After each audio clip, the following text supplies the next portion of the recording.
Hey, everybody. Happy Sunday, and thank Cthulhu, it's Sunday. Welcome to another episode of the Owl Light Society in our Camp Owl Light format. We're going to do campfire stories tonight. With us, we have some amazing guests. I'm going to hand this over to my friend Raz right now, a co-host, and we'll move on, and you'll get to see everybody who's going to join us. We're going to have James Milton Case. We have Tom Morse Jr., Tom Dog from UncleNecRo, as well as Rob Smales. And here's Raz. Hey guys, so you're gonna notice some big changes tonight. The first and foremost being that we are no longer with the previous network that we were with. We are currently a network unto ourselves now. The Owl Light Network has been a lot of effort into that. A lot of on my end, years worth of stuff for Owl Light, and close to a year with or actually probably closer to 2 years with Dell in the background helping with a lot of stuff. We didn't really want to have to make any kind of statement at all, and we're only going to make one statement where we just want to be professional about this, guys, because at the end of the day, that's what we should all be worried about. We provide very different content than our prior network does. There is no overlapping anyway. There is no competition. We heavily urge you guys to please continue to support them, continue to, watch their network, watch their programming. The more you watch any small show, no matter what network it is, honestly, the better it is for all podcasters in the entire industry. So keep plugging away, keep listening to every show on any out there. And we wish everyone well, best in their endeavors. And we're excited about what the future holds. And James. Hi. Taking the high road, that's an interesting concept. But yeah, I'm a writer, blogger, podcaster, as you can read here. I'm just happy to show up again. All right, over to Rob. Rob needs to find the friggin' mute button. Hi, my name's Rob, and I write stuff. That's kind of it. I love it. All right, and Tom Dog. Hey, how's it going, everybody? This is Tom Dog here, executive producer at Brill Pro, home of Channel X and Wrestling Prime, and I'm glad to be back on here. It's great. Thank you for having me. It's lovely to have everybody together tonight. Sorry, I was a little off at the beginning. We were starting, and I'm tonight. So words are fun. we're dealing with a lot of new stuff, playing with some stuff. So hey, everybody, and we kind of just threw around to decide who's going to go first. And guess who happens to be going first? It's gonna be me. It's gonna be Raz. Before we do that, what's everybody been up to this week? We haven't seen some of you at least a week, so some of you longer. How's everybody doing it? Let's check in real quick. Yeah. Well, they've loosened up the ankle on my prosthetic, so I can actually have a better roll thing. It lets me walk halfway normal, actually. That's awesome. And this afternoon, I was watching Fast X finally. And this is a movie, you've got to see this movie because this is a movie that has 3 of the top 5 guys I'd go gay for. Jason Momoa, Jason Statham, and John Cena. Wait, how can you'd never be able to find him? You can't see John. So, I mean, that seems like a failed experiment. Other people can see him. Okay. We'll sonar that shit, okay. So one of these days, now that you're up and about again, we are going to have to go. And James and I used to do pub nights. He would come here to visit me in Lincoln, and we would go visit our favorite bartender, Danielle, down at the. She probably thinks we're all dead now. Yeah, we would visit her accepted, like twice a month. She's accepted that we have died in a fiery flash or whatever. Here's what you do. Done with her life. Get a Polaroid camera, right? Take Polaroid pictures of yourself, and then get like a bunch of magazines, cut out letters, and send a ransom note, but addressed to her at the job. You want a tow? I can get you a tow. Yeah, if you want to see your favorite patrons again, have 2 drinks ready at 9:00 on Friday. She does. Sit down and just She does. The second she'd see us like heading for the door, and by the time we'd sit down, there'd be a double Maker's Mark in front of me and a Diet Coke with grenadine in front of James. Like Skinny Roy. One question: everyone in my household loves the Fast movies. I have seen all of them except for this one. They've all watched it. I haven't seen it yet. What I have a hard time getting past is the very first one, and I won't make this like super long. How is it not Point Break? How is the first movie not exactly Point Break with some of the same recycled dialogue, but just sports cars instead of extreme sports? Well, I was thinking that same thing. you see, they actually remade Point Break into a lame one, But which actually does recycle everything. Yeah, but that No was cars. after the first Fast and the Furious, because literally the entire Living 1/4 mile of the time, it uses some of the same wording and is the same exact speech as Living Life on the Edge. I don't know. It confused me. Like, it's not necessarily bad. It confuses me that I thought I was just watching Point Break with cars. Well, the thing is, I've never really seen the originals. When I was in rehab, one of the channels was playing that one where they hijack a nuclear sub. I can't remember which one. But also, I've also seen Hobbs and Shaw because, come on. That was fun. I'm seeing that one too. Yeah, that was a fun one. That was great. I think Tokyo and this is probably one of my favorites. And this one, Hello. Jason Momoa. Yeah, that's cool. I dig it, man. All right, cool. I would eat his asshole. This would be a good time to say that the Owlite Network is rated R. Usually it's Raz that's breaking into the R section. It's rated R for Raz. If I'm just on the show, you know you're screwed. So buckle in. Yeah. So, what about you, Rob? What have you had going on this week? I'm just working and trying to get ready to go on vacation next week. I feel like it's been so long since we've seen you. All this stuff. Yeah, it's been a week. We missed you so much. But yeah, I'm heading out next Saturday. I'm going to Colorado. I'm in Massachusetts right now. And so I'm trying to get all the stuff done that I'm not going to be able to do next weekend, so that it's not waiting for me when I get back 2 weeks. If you're going to be driving, you can visit. I'm in Lincoln. You have to go through us to get, right past us. I'm going to be flying. Oh, you're fancy. See, I don't like and sound asleep on the ground, so I drive. That's what I do. Someone drives me. I do love Colorado though. I've taken two or three different trips there just in the last couple of years. I got married there for a 420 festival on the very last leap year, like the last leap day we had. That's where I got married, right in the ruins across from the Stanley. So it's like the Estes Park ruins. Oh, so nice. We married in the ruins, staring at the Stanley, and all our wedding pictures were at the Stanley. And then we got to go for 420 festival last year, which was an amazing experience. And every time I go down, I stay in a different area. I've stayed like could have been Estes. I've stayed closer to Denver. And the last time we went down, we stayed near Colorado Springs this last time. And it's like you have a little different experience of what Colorado is just by staying a half an hour at most, like in a different triangle. So it's really cool that they've got down there, man. And he visited me last year when he went through for 420, and the three of us along the top row here all went and saw Henry Rollins. And Henry Rollins, yes. We bring that up a lot. We're like, we do. That see Henry Rollins. Hey, yeah. Ever see Henry Rollins? We did. That was a bonding experience. I've seen him twice now. I was just, I just this morning I was thinking that man got on stage and went nonstop for 2 hours and 20 minutes.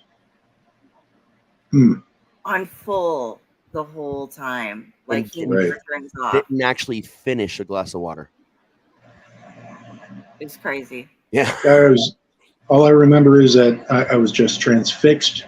And sometime near the end, after the 2 hour mark, I was thinking, I really need to use the bathroom, but I don't want to miss any of this. If this man can go this fast all the time and get all the way through the whole show and tell us everything that he wants to say and make sense the entire time, we are going to sit here and enjoy it. Damn it. Because otherwise he could be off selling Haagen-Dazs. Haagen-Dazs. Oh, yeah. Sorry if I broke everybody's eardrums there. I forget. Nope. What about you, Tom? What have you been up to this last week, man? Well, this past weekend, last night, I did a very special episode of Wrestling Prime paying tribute to Iron Sheik, and it was a pretty good episode, and it's on my YouTube channel now. You should go check it out. And the week's not over yet because I got a busy week too. This week for Channel X, I'm going to be doing a Gamers Week, which was supposed to be E3 week, but since E3 is not happening, I'm going to be I'm doing my own event. So This is the first time. This is the first time I'm doing something like this, and but I'm still keeping the tribute of my E3 specials alive. So awesome, I got a very busy week this week. Starting tomorrow, I'm going to be covering everything that went down at the Xbox showcase earlier today. Yeah, it's awesome. And you can go ahead. I know you're doing Xbox, Nintendo, PlayStation, PC, and just a general wrap up, right? Right. And so it's going to be. So I haven't heard any information on Nintendo, so that's going to be a little bit difficult. I'm just going to have to root around and see what's going to be available for Nintendo and just go on their website. But I haven't heard anything about their Nintendo Direct, but nonetheless, it's still going to be very good. There's definitely some. I'm a PlayStation guy, and there's some PlayStation stuff I'm super excited about. Seeing finally Silent Hill return to where it belongs. That's my favorite survival horror franchise of all time, and that made my heart just like almost explode out of my chest seeing that, man. And all these little hints and rumors we're getting for my favorite RPG series return, Suikoden. There's been a lot of little Easter eggs ever since this last Suikoden day, so I'm hoping that comes back. Like a surprise or something. Yeah, they have some pretty good surprises on the Xbox showcase, but I'm not going to spoil anything here. You're just going to have to watch tomorrow. Chicken. All of the information is either above or below, depending on where you're watching. Everybody has their links. Yeah. And awesome. I do want to advertise our new merch line that we have out. I got my first. I'm terrible at doing this on these screens. There's two versions of the shirt, by the way. Yeah. It's the same as up in the corner. It has that little camp owl light. And it has, you can get a camper or a counselor shirt. And that's up on our site. We have like the link to our TeePublic as well as just a generalized owl light logo. Yep. Sort of thing. A lot more merch coming up soon, but that was one of my favorite. That was actually something that I really wanted Dell to create for me, and like, oh my god, it was amazing. Fun. And whether it's camper or counselor, actually says it across the top of the back of the shirt too. So, and it's TeePublic, so you can get them in shirts, stickers, coffee cups, iPhone cases, whatever you want. They even have like dog dishes, like cat and like whatever pet dishes, like and stuff like that you can get it for. It's crazy. I don't think they're pet dishes. No, there is an option for it. There's actually an option in there that I've seen it. You can get a baby onesie. Yeah, the baby onesies. Those are adorable. Those are just totally adorable, man. So, anyway, what about your week? You can't escape this. My week, highlights. My week has consisted of trying to get a lot of things done, doing some reading. And then catching up on more reading because after I got done reading some of Rob's stuff, I was into anthologies in some of them, and so I was reading more. I was over on, I think I was on Splash Pages and The Dorkening and Midweek Geeks this week. I can't remember. I've been doing a lot of stuff over there, and there's just been some rough weeks. And then trying to write and staring at a screen and going, got this great idea. It's fabulous. And the words are right here. And so I spent a lot of time doing that. Oh, yeah. And not actually anything done. Although I did figure out something. People, there's an ongoing, it's a joke, but it's an actual thing. I need to read about, I've averaged it out as, and this is something I didn't even think about until Steve mentioned it the other night on Splash Pages. As writers, we think in terms of word count instead of page count a lot. Mm-hmm. And so I need to read an average of about 20,000 words a day to settle in on everything. That just makes me comfortable. And people are like, oh my God, and it's like 40 pages, guys. That's all it is. Yeah. And if you count it out in, pardon me, in comic books, based on the amount of letters or the amount of words that Stan Lee had initially decided to put into each panel, you average out to about 200 words per page. On the, you have the kablooey page that only has one word on it. But so it's only like 4 or 5 comics or 40 book pages a day. But I was doing all this math on stuff, and it turned out that I was reading like 360,000 words when I've been doing some of my comic book marathon things. So that was something I did learn. That is still a comfortable range for me. Nice. But so that nobody thinks that I'm like some sort of superhero. 40 pages a day is not like something that people should be in awe of. That's just like flipping through a short story real quick, So it's like a Goosebumps book, like maybe 2 Goosebumps books. Yeah, something like that. A small dent in a Stephen King novel. Yeah, I mean, usually it's a lot more than that, but if I read less than that, it's when I have some problems. But speaking of reading, I'm going to segue this into we're going to tell some stories tonight. What about my week? Your week? Oh, shit. See, I'm talking to you. I ignore Raz. I'm right here, and she's already forget about me. Man. Who's here? What? I didn't. Was there somebody talking? That's revenge for when for him had Rob messing on with, and you couldn't hear me at all for real, and I was just saying random shit. Yeah, that's my payback. I'll take it. Raz has was been kind of fucking fun with me all week. That's what's been going on. Yeah, kind of my job. I had a weird week, man. Like I'm finishing my this class like 2 weeks early. Like my final is now done, and it's not due until like next week. I've got all my final week stuff out of the way. Like, so I'm gonna have like 4 weeks off where I'm not doing anything school related. Like 2 weeks between semesters, only 2 weeks between semesters. Like, so I'm getting all this shit done early to kind of like chill. Well, I was gonna chill. I got a lot to do now, but so that was cool. I think the weirdest thing happened. I wanted to mention it. I don't want to like talk about it for a long time. Or actually give the person's name if you know who this is. Cool. If not, you can look it up yourself. It's a major headline in the news right now. Somebody that helped me early on in my my no sleep and creepypasta writing career. Really, what everybody thought was a super solid guy. He always had great advice. Was very kind. Would like hurt himself almost to help people. Multiple major network deals for short stories he wrote on Reddit. I mean, the guy was brilliant, talented. The body of his wife was just identified in many pieces, and it turns out that I guess he did it. Wow. And they were unable to identify her for about 5 or 6 months. So myself and many other people, I've actually written a collective book with this man. It's hard to take. It's not even though, this was the nice, quiet kid next door. This was someone that was loud, that had a personality, that was kind, that did charity work, that reached out to so many people, helped so many people that were in really bad places. So when I say that I'm so shocked, I don't even know how to feel. Like that statement's never been truer for me than it is right now. And I just kind of wanted to mention it to reach out in hopes that, maybe we find out that it wasn't him after all, which is obviously what we have to hope for here.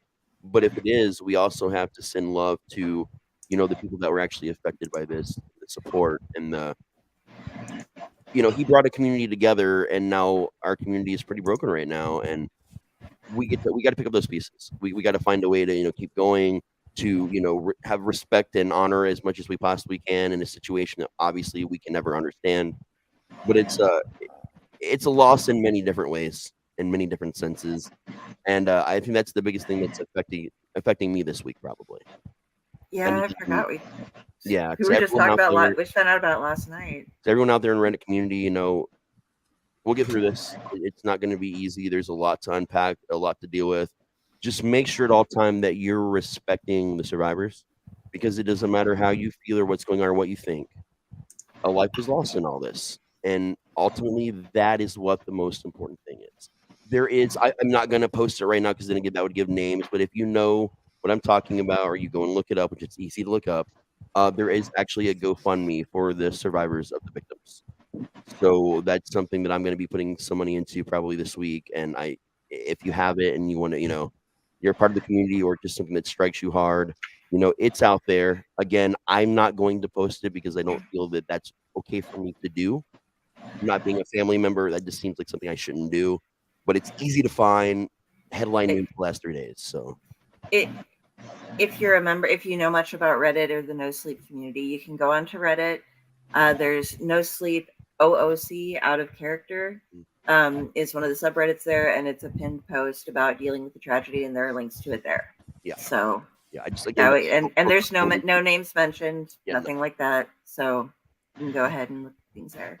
that was I'm not trying to be vague. I'm just trying to be as respectful as possible, but wanted to mention it. My heart goes out to the whole community and to everyone, and we gotta come together on that.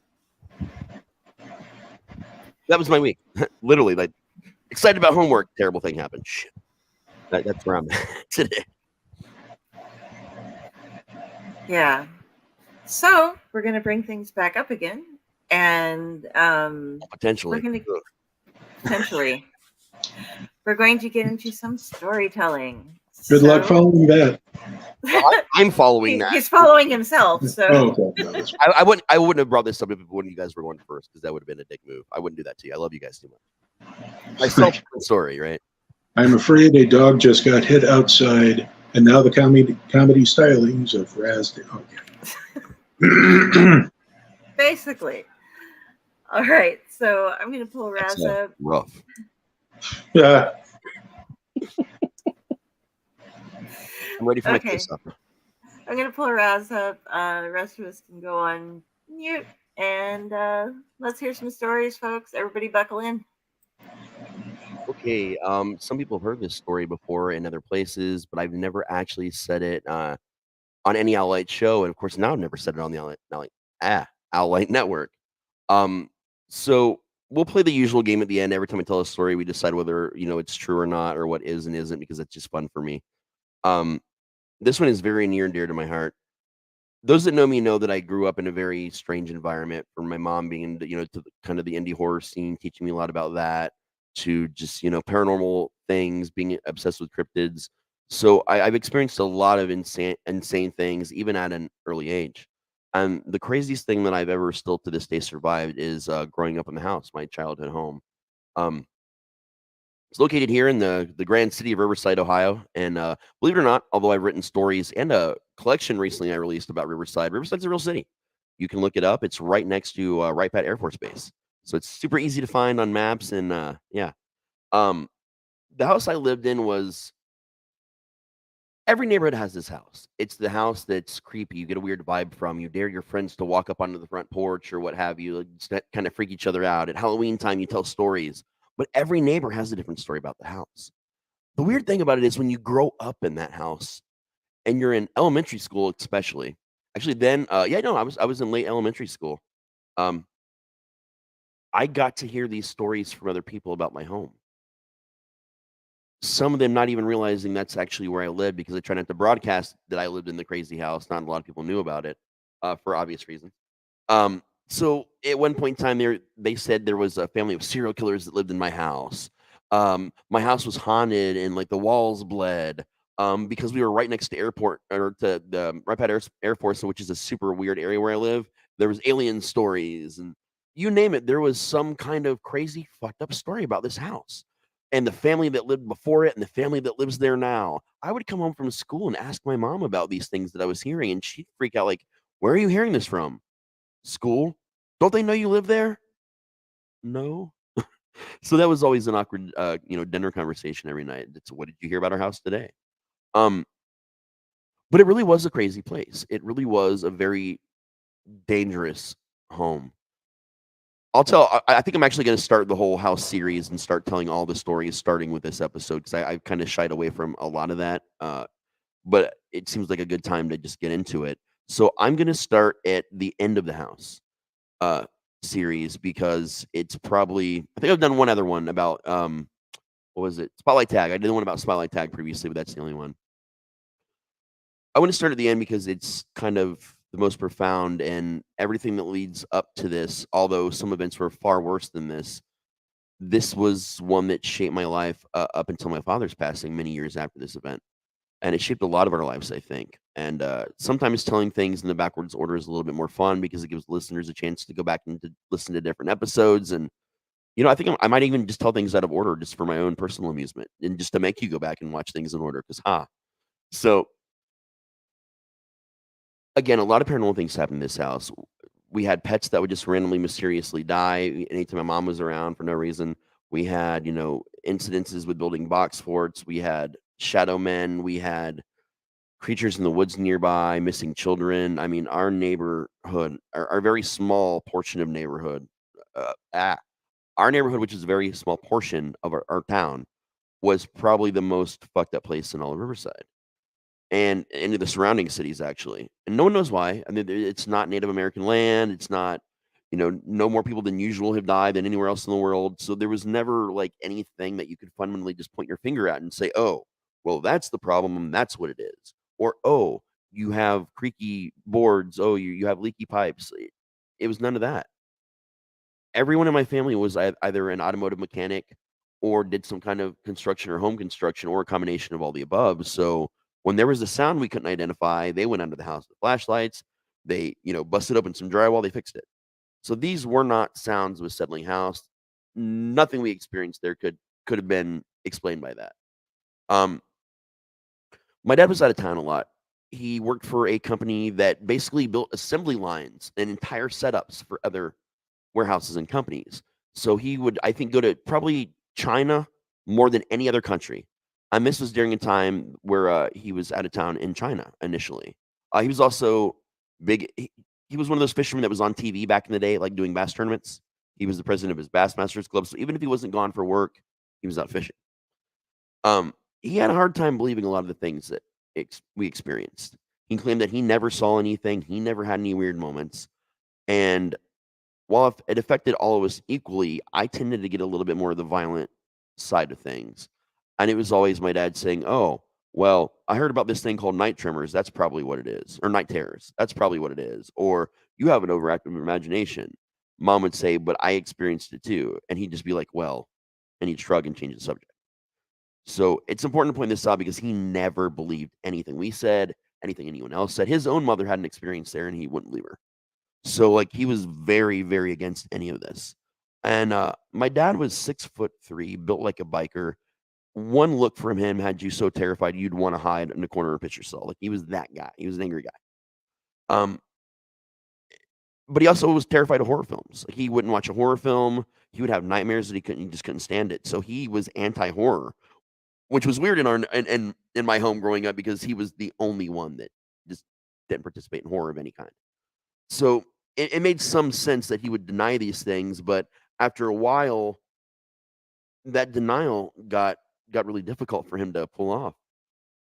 So one particular weekend, again, he's out. He's in China. He's working for they're designing all the assembly lines for Black & Decker, and this is probably a 1991. Actually, the exact year, it's 1991. We did what we always did. When he was gone, we would all, me and my brother, my sister, and my mom, we would sleep in the living room because we didn't want to. We knew that if we went to our individual bedrooms and slept when he was gone on weekends, like overnights, that's when the house was at its worst. That's when the most fucked up things always happened. So mom would sleep on the couch, and we'd make pallets on the floor. We'd just grab a bunch of blankets, sleeping bags, stuffed animals, throw them on the floor, and that's where we'd sleep. But we had a ritual where we'd go to this place called Meijer. I think some people call it Publix. There's, it's basically a big old grocery store that also at the time rented movies.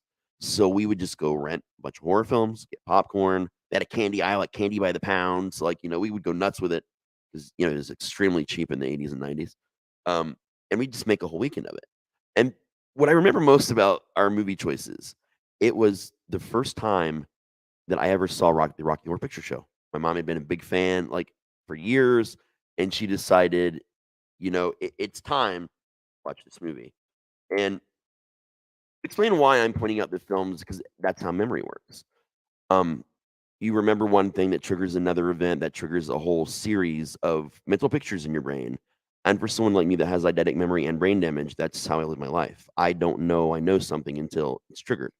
So remembering the movies, remembering things like that is kind of my way of taking this snapshot of the world around me in that time. So not only did we get to watch Rocky, but it was a double feature that night. We also, for the first time, got to watch Arachnophobia, which just came out like the year before. And everyone except just about everyone but me was afraid of spiders. So like I'm laughing the whole time. And we were having a good time. Point is we had a great time. We ate all the candy we could eat. We got some pizza. We got popcorn. We had a good night. It was the best night that we had in years without my dad being there. Nothing had bothered us. Nothing bad had happened even that week leading up to it. Things actually seemed for the first time to be dying down. And that's also important because, again, I'm telling you that this is the end. This was the end of us being in this home. So we were lulled into this basically false sense of security. Towards the end of Arachnophobia, my brother saw this shadow dart out from our very super long hallway that leads right to where we are. Because we have this giant living room, this very weird, creepy, narrow hallway. You'd pass this door to your right, which was mine and his room. Then you go all the way rest down the hall. There's this big square, and all the other bedrooms and bathrooms let off of that square in the back. So we were always closer to the front of the house, which is where all the worst shit happened. Me and my brother, when we were in our bedrooms. Um, but he sees it dart down the hall, and he knows it. And when you see something, you say something, because that's how we all know we got to get ready for a whole world of shit. I'm used to looking everywhere, but I keep forgetting my camera is moved now. So if I'm looking off screen that way, my bad. So he sees it. My sister said she was too afraid to say anything, but she'd seen it twice already come from the other side of us from the kitchen.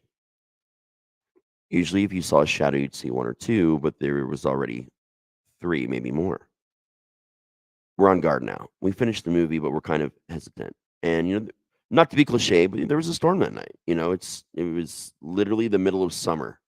It was just it was hot out, nasty storm, humidity was crazy, middle of Ohio, well, Southwest Ohio. And I remember having to go to the bathroom so bad that I was just about to piss myself. I had no other option than that. Like, I had to go to the bathroom so bad, and I was so terrified because the light switches for this impossibly long hallway were, of course, at the very ends of each hall. And I couldn't flip the one that was on our side of things because Dad was in the process of doing some rewiring, and he had not replaced those switches yet. So I was going to have to walk at 9 years old down this creepy ass long hall with sightings already for the evening and a storm, and I wasn't having it. So my mom realizes that I've got this look of pain on my face. She finds out that I've got to go to the bathroom that badly. She's like, I'll take you, but we just have to keep our eyes open. So we walk down this creepy long ass hallway together. We're holding hands. We get to the end, the storm's starting to get a little crazier. You're seeing the lightning's brighter than the lights we have on, even in the house. We get to the end of the hallway, and just as we get to the end of the hallway, the power goes out. So we can now not even switch on that creepy ass hallway light. There's no light to switch on. I'm getting more nervous. Mom was like, "Do you want me to go in the bathroom with you?" And I'm like, "I'm 9, I'm a boy." I'm like, "No, Mom, I'm cool. I got this." And luckily there was a window, like a high up window, so what light there was kind of outside. It wasn't completely dark. So she's like, "Okay, I'm going to stand right here on the other side of this door. If you need me, just holler. Don't lock it. I'll come in." Cool. I I did as I was instructed. I did not lock the door. And as I went to go farther into the bathroom to the toilet, I noticed something just seemed really odd about the mirror. I glanced over, but it was suddenly fine again. I glanced away, and out of my peripheral vision, it looked like there was two people staring at me from the mirror. So my head jumps back, and I look. It's normal again. Whatever. Active imagination. I know that's a problem with myself. So I go to the bathroom. I go to wash my hands, and I look up, and I am seeing the corpses of my brother and sister staring back at me in the mirror, just looking deeply into my eyes. Like, if I had a soul, they'd probably be staring right into it at that point in time in my life. And I screamed. I was obviously even more terrified. Thankfully, I just emptied my bladder, so that was a plus. I start screaming. My mom starts banging on the door. The door has somehow locked itself, except for when you look at the mechanism, it was a push button lock. So you can clearly see that the button's not pushed in. And if you know anything about those old locks, which are still somewhat used today, you cannot turn the handle all the way if that lock is actually engaged. It will not allow you to turn the handle all the way because that's what triggers the thing in the strike plate to open the door. You could turn the handle the whole way. You could hear the piece that lets go of the strike plate moving inside the door. It was not opening. We had never had issues with this door. There was no slants in the floor. There was no swelling of the wood to make it stick. Nothing. This was a perfectly engineered, oak framed and interior bathroom door. There was nothing wrong with it. And finally, my mom basically had to damn near hockey check it open. And as soon as she touched, hit with her shoulder, the door just opened. Didn't pop open, didn't make a sound. I saw the knob just turn and open. Except for she wasn't touching the knob. She was just shouldering the door. And just as she burst in, I looked at her and I looked back, and what I saw in the mirror was gone. And now my brother and sister are screaming in the living room, blood curdling, about to die, screaming from our living room. So Mom grabs me by the hand again, jerks me along with her. We're running down this hall, and we get past mine and my brother's bedroom door, which is open into sheer blackness, except for you're seeing the lightning outside. So there's little lights in different places, like where we're going towards or passing. It's flickers. And as we go past that door, 5 shadows slide out. They're now on either side of us in the hallway, following us down this hall. We're running now, and they're not. They're just slowly individual shadows. So dark, they were actually darker than the dark around us and were like that dense enough to see. Except as we went farther down, they were no longer on the wall. They were just there, walking across the floor. We get to where my brother and sister, they're screaming. There are probably at least 6 or 7 coming out of the kitchen towards them. So we're now trapped in the living room. You can either go into the kitchen, straight ahead of us, to the right, the nope hallway is what I'm going to call it right now, the nope hallway, or the front door. Mom said, door now. We ran to that front door. And we were the kind of family that used to power outages in a poor neighborhood. So you always had flashlights right your front door, like on little hooks where you could easily find them if the power went out. Like, some people have in different places in their home. That was our emergency station on the hooks right by the front door. We just instinctively grabbed flashlights because that's, it's what you do when you're terrified and it's the dark. And we tried to open the front door. I was like, oh crap, it's locked. She unlocks it, tries to open it, just like that bathroom door. It's not moving. The door turns all the way completely. There's no swelling in the frame, no swelling in the door. This door should just be opening. It should just open. There's not even a screen door. It should just open. It will not. What's in the kitchen is gone. These figures that were now, again, were also no longer standing on the wall when we got close to the front door, but the figures in front of us are just gone. But now all the ones we counted before are behind us, coming out of the hall, pushing us towards this door. So now we can't go back down the note hall. We can't go out the front door. There's the side door. Okay, we got a side door. To get to the side door, you have to go through this giant room, which is a combination dining room kitchen. It's an eating kitchen is what they call it. It's huge. We had to go through there and go towards the inner back of the house. The problem with that is we had one of those rooms that I know other people have had rooms like this. It's our utility room, right? A lot of people have the utility room. You got your water heater there, possibly. You got maybe your washer dryer. We had our washer and dryer and our water heater. There were no lights. There was one light in this room, an overhead light. There was no windows.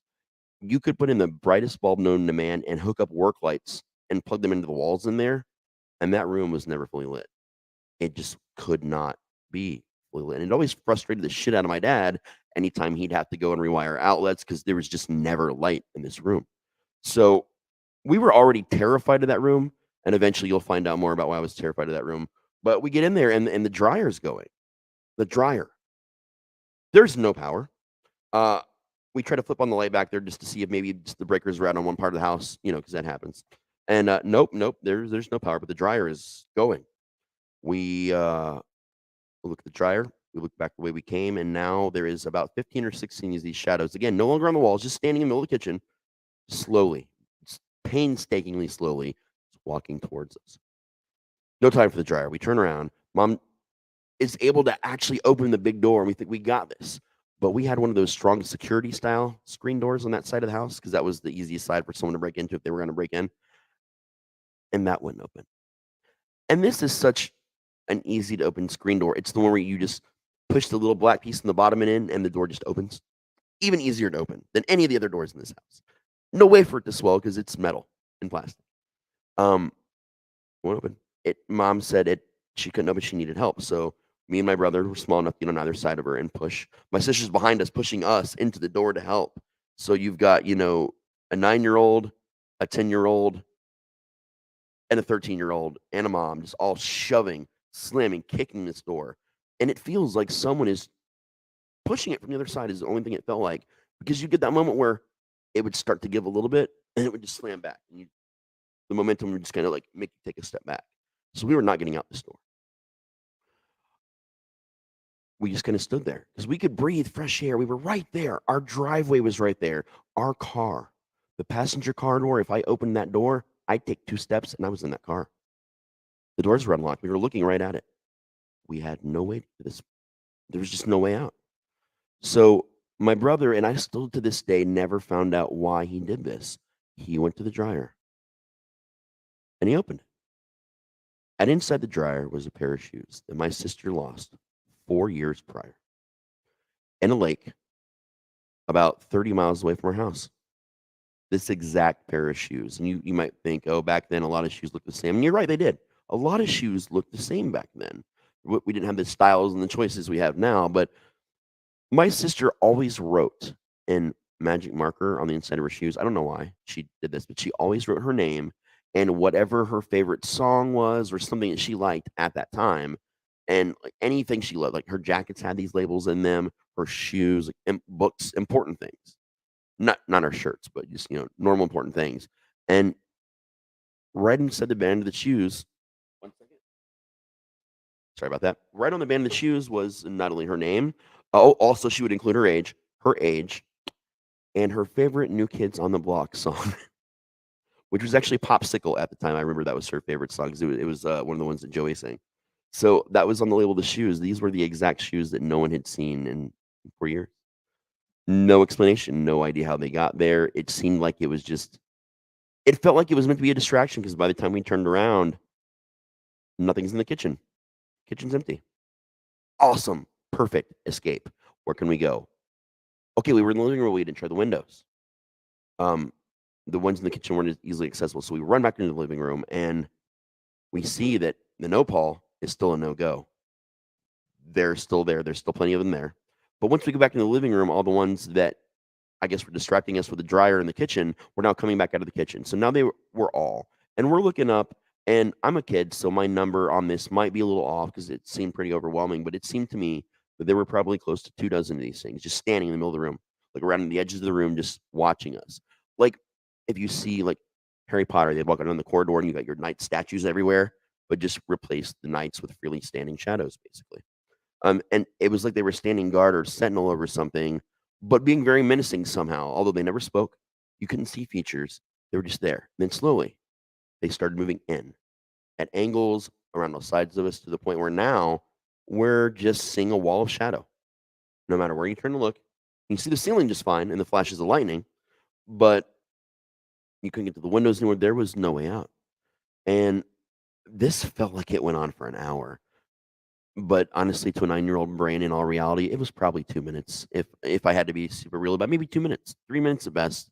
And before you knew it, we were touching each other. We were standing so close because we were completely boxed in by just walls of shadows.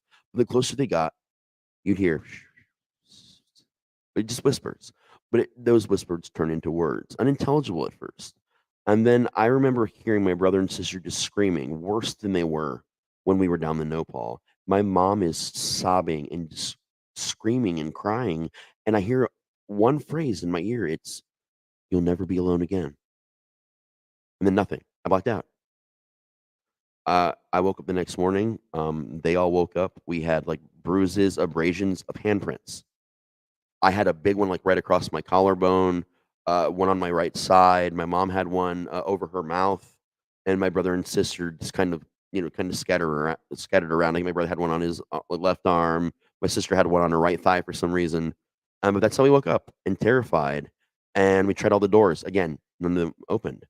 Mom grabbed the keys and she said, "We're gonna break out through the big window." And the big window in our house you'd think would be in a living room, but we didn't have a picture window like a lot of houses did. For some reason, there was a version of a picture window in my parents' bedroom. So we went to the window.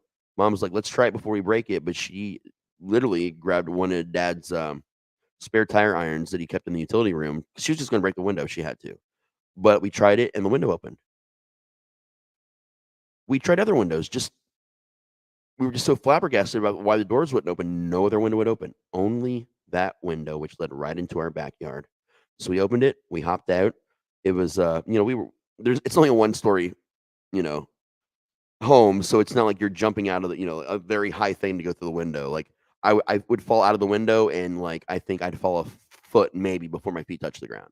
So we got out, went to the car. We went to my her mom's house, my grandma, her mother, and who did not like our house, who had had very many bad experiences in there. Her sister had had bad experiences there.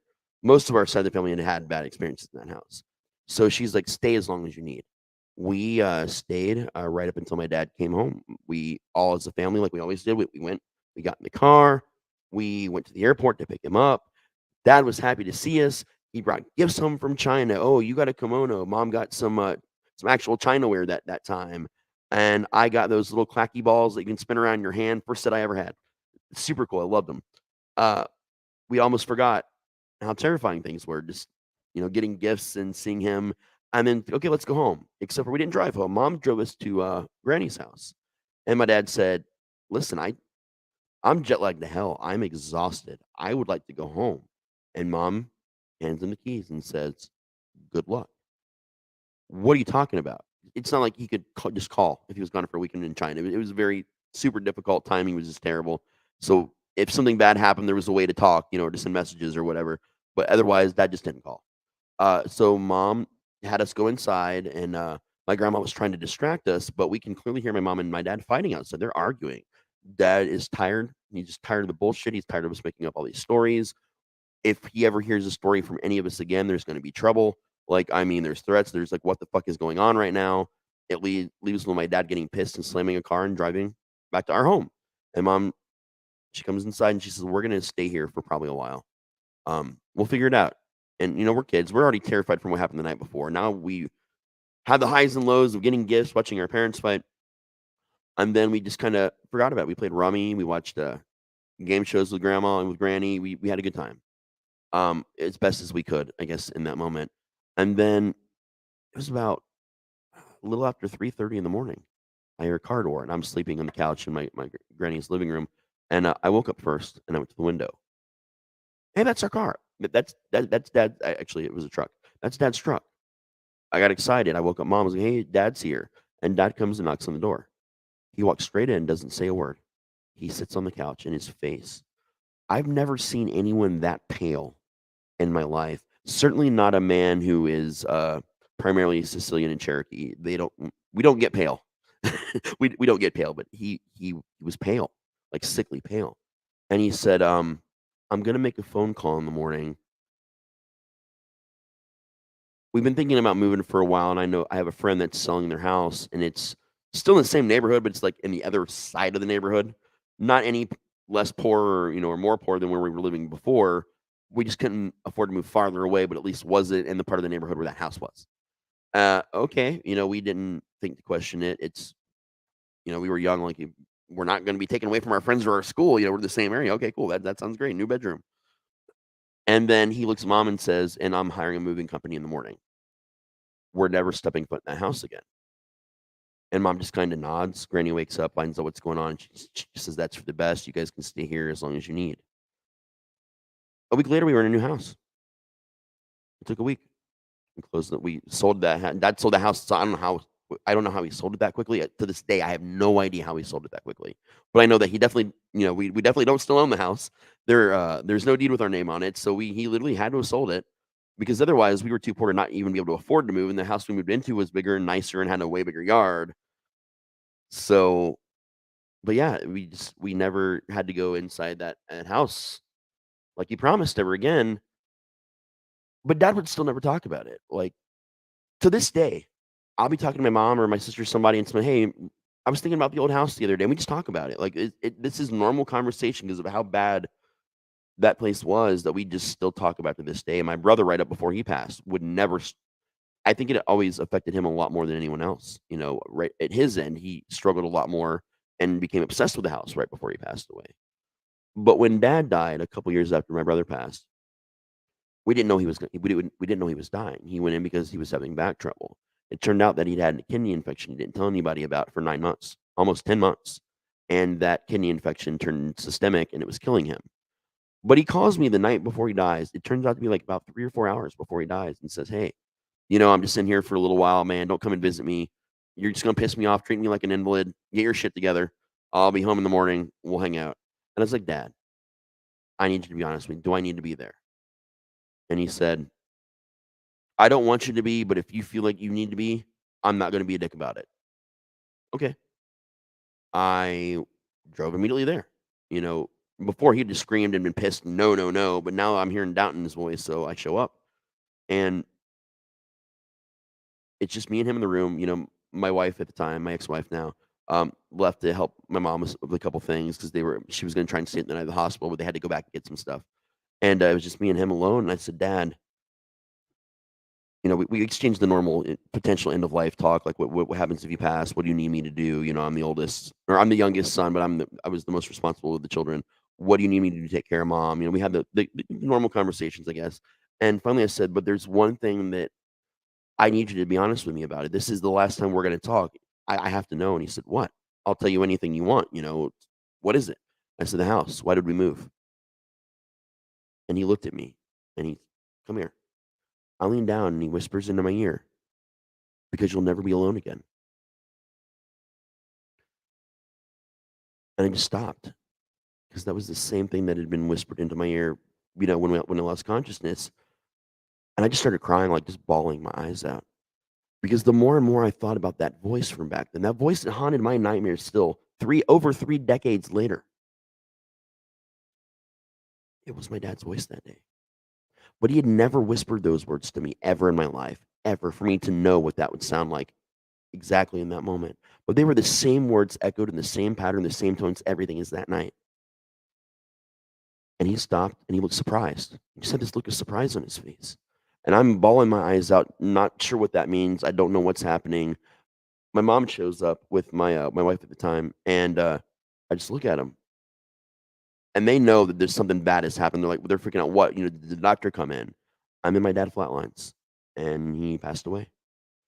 And it was the hardest thing now is still not knowing what that meant. Why did I hear his voice so many years, decades earlier, his exact voice, and the same exact pain, the same exact confusion, the same exact words, you'll never be alone again. And now, and I'll never know. I'll never know. And that's the sad part about it. I'll never know why that happened. I'll never understand it. And I still drive by this house. It's in the neighborhood I grew up in, man. It's still in the same part, the other half of the neighborhood my mom lives in today still. Every time I go there, I've got to drive past it. I've got to see the playhouse up on the stilts that's in disrepair in the back. I've got to see the cracked driveway, the old broken bricks that make up the whole exterior. And I got to think about what's in there. Who lives there now? Because a new family lives there, sometimes more than one a year. And that, again, that was 1991, and still multiple families sometimes live in this home a year. It's still always on the market all the time. I keep thinking to myself, what if one day I go back? What if one day I can, you know, pick up a flyer and do an open house? Or would it still all be there? Would I walk in that door and see all of them just come out and greet me? Would there be a handshake, a slap in the face? Would there be some proof that I was just absolutely insane and none of this happened? And every day I live with that. Do I go there? When I see it for sale, do I put in an offer? Should I live in this house again? And that's the biggest thing is I think I would live in this house again if I had the money and the opportunity, because this house calls to me like nothing has ever called to me or ever will. I can live in another state and a half for periods of time, but I always come home. And I think, oh, because, you know, Dayton's a great place to live. You know, the cost of living is so low. There's so many opportunities. There's horror. There's all these things. But I don't think it's any of that. I think it's that house. I think that every time I start to get just a little farther away, that house finds a way to call me back home. So I think, yeah, I think I'd live there again. I think if it came up and I had the money, I think I would buy it. It's not even to live there so no one else had to live there again. But yeah, that's my story. Wonderful job, Raz. Yeah, we're going to show exactly. This is the reaction that I think most of us are having. And Rob, you need to unmute yourself, by the way. But hey, East Coast Hunters, real quick. Hey, Jeremy. You're still welcome to join if you want to. And yeah, and so we get to hear these kind of wonderful stories from Raz, and I feel I am blessed that I have heard a lot of them. This is one of the examples of, like, instead of telling the traditional campfire story that everybody has heard, by the way, since we are the Owl Light, we're all about teaching about storytelling as well as experiencing storytelling. But Raz has the unique situation of where he has had a lot of crazy shit happen to him in his life. And so we get to hear a lot of things that are pretty much grounded in reality and that he has just gone through. And you guys know I make some shit up. I've admitted that I make some of my yeah. content, but I can tell you that the only thing that was not true, only one item, And that was I did hear the words "You'll never be alone again," but it was not my father's voice, and he did not say that phrase on his deathbed. That is the only thing I actually added to that, and there are multiple people that will tell you that same story in the same way they're still alive.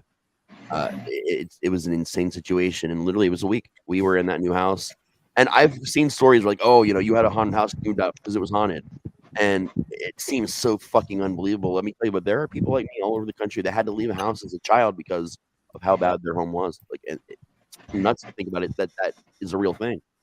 Yeah, that was the only thing that I 100% fabricated. Jenny, I'm scared for you. That is a great story. The tiny one says you sound comforting and fell asleep. If Raz's childhood stories are comforting, I'm so sorry. It's the tone of my voice. I'm telling a story. There's also a rule that I'm sure we'll encounter sometimes, which is never let Raz's mom babysit your pets. Yeah, we'll talk about that one night. Yeah. James? I have a question. So, what are your thoughts on the Arachnophobia remake? I'm super excited because you know why? John Goodman is slated to be a part of it, and that's the only thing I give a shit about. Really? Yep. I'm just glad it's a Bloomfield. Yeah. Oh yeah. John Goodman is still a personal hero of mine, man. It's King Ralph all the way. Awesome. I am excited for it too, but since you mentioned it, I had to ask. Oh yeah. Hell yeah. Okay, so I'm going to keep tying this back together. She doesn't understand full English. It makes sense why she would. Oh yeah. Okay. Yeah, please. Yeah. No, I do have a soothing voice when I try to. I used to be a radio DJ, so I can get into that voice that just chills you out and calms you down. And are you ready? This summer, Coming this summer, Kermit the Frog is a pimp. But hey yo, Kermit the Frog here. my finger smells like pork. For those of you who are familiar with the Dorkening with Brandon Powers, Powerful Brandon on Midweek Geeks and some other shows, he has this great, wonderful, soothing voice as he's talking about things and explaining comic books, and he starts getting passionate about it. But then when he gets upset at something, he just flips and goes into this. I've tried to listen to podcasts of some of their shows at night because I'm like, oh yeah, I would love to hear the story of this Superman putting me to sleep or this Batman episode putting me to sleep. And they drifting off until all of a sudden, and of course, fucking Bruce Banner isn't around, who's the only person they could. And you're just like, oh god, I'm awake now. It worked, but he has the most soothing voice ever if he's like really narrating things. I think he really needs to go into narration at some point. Sorry, I'm getting off track. So yeah, as I said, we're just, this is kind of our new night of branding since we're starting things over again. So we want to make sure everybody understands that Owlite Brand is all about storytelling. We have interviews with things like we have an interview with Rob Smales that we just did the other night, and we'll be back up again soon. And we do unboxings and things, and we try to get in touch with authors. And so we want to bring the stories to you via things like the campfire here, or just any way we can. That's what we're about. And as well as bring in some educational things about like why storytelling is important and what different aspects of it, some people get, some people why just writing something down isn't necessarily storytelling. Yeah. And the difference between storytelling and narration, all these different things. Oh yeah. And so we'll have all that content back up on our YouTube probably in the next week or two. We're hoping there will be some content that you see that we did that might not make it back on, but don't worry about that. We're gonna have a lot of other shows on other days too. Yeah, we might revamp some of the older stuff because we've learned since then. So we've learned how to make things a little bit tighter. Yeah. So, James, would you care to go next? Well, I can. Otherwise, I can cede the floor to our lovely guests here, even though I'm technically a guest too. But, I'm family. James is in the Owlite. We haven't announced all that. I could see there, but welcome, James. Yeah, we can officially announce Owlite Network. That pleases me. Hold on. I have something for this. I've been trying to find a reason to use it, but I have something for this momentous occasion. And here we go. And there was much rejoicing.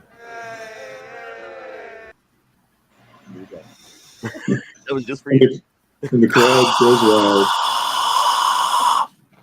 Oh, you're good at that. Wow. Anyway, so I can go next. that's fine with you guys. I was just gonna kind of wrap us around in a clockwise Okay. circulation. That works.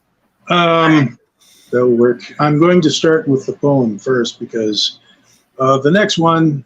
Okay, there's a trigger warning on this. I don't know if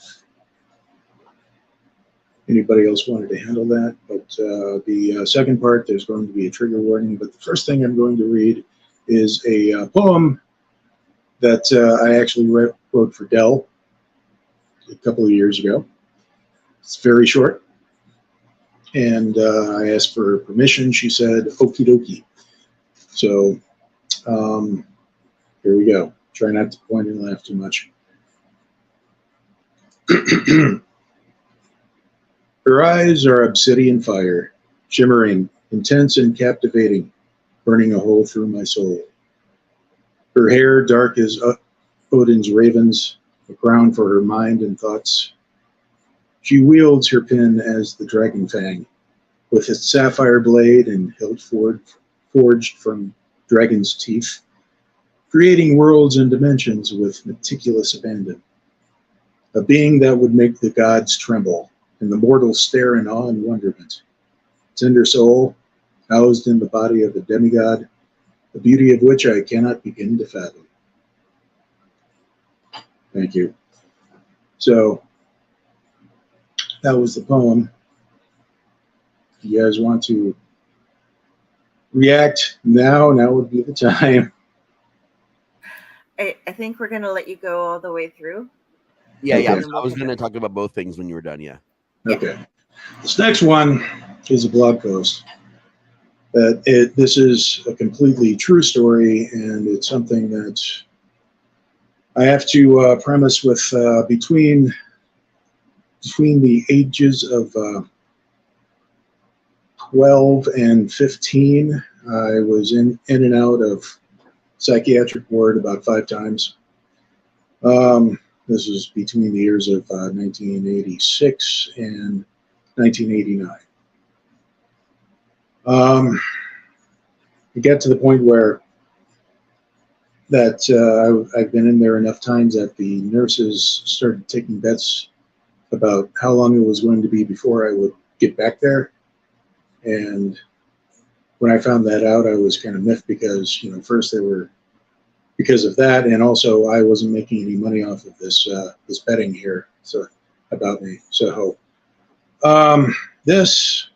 what happened was essentially the whole come to Jesus moment.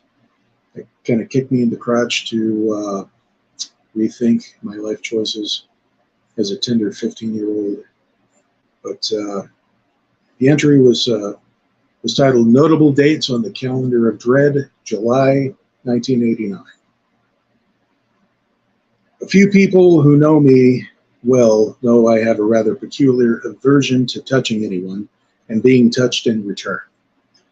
Hugging, especially, is an act that I would avoid, whether it was giving or receiving, unless under special circumstances. Even then, I'm very wary of doing so, making minimal contact, making sure that the act doesn't extend past too long, a second or so. Of course, normally this so-called quirk of mine is looked upon as something not at all strange. Really, what's creepier, the one who doesn't hug or the one who hugs anyone at the drop of a hat? Exactly my point.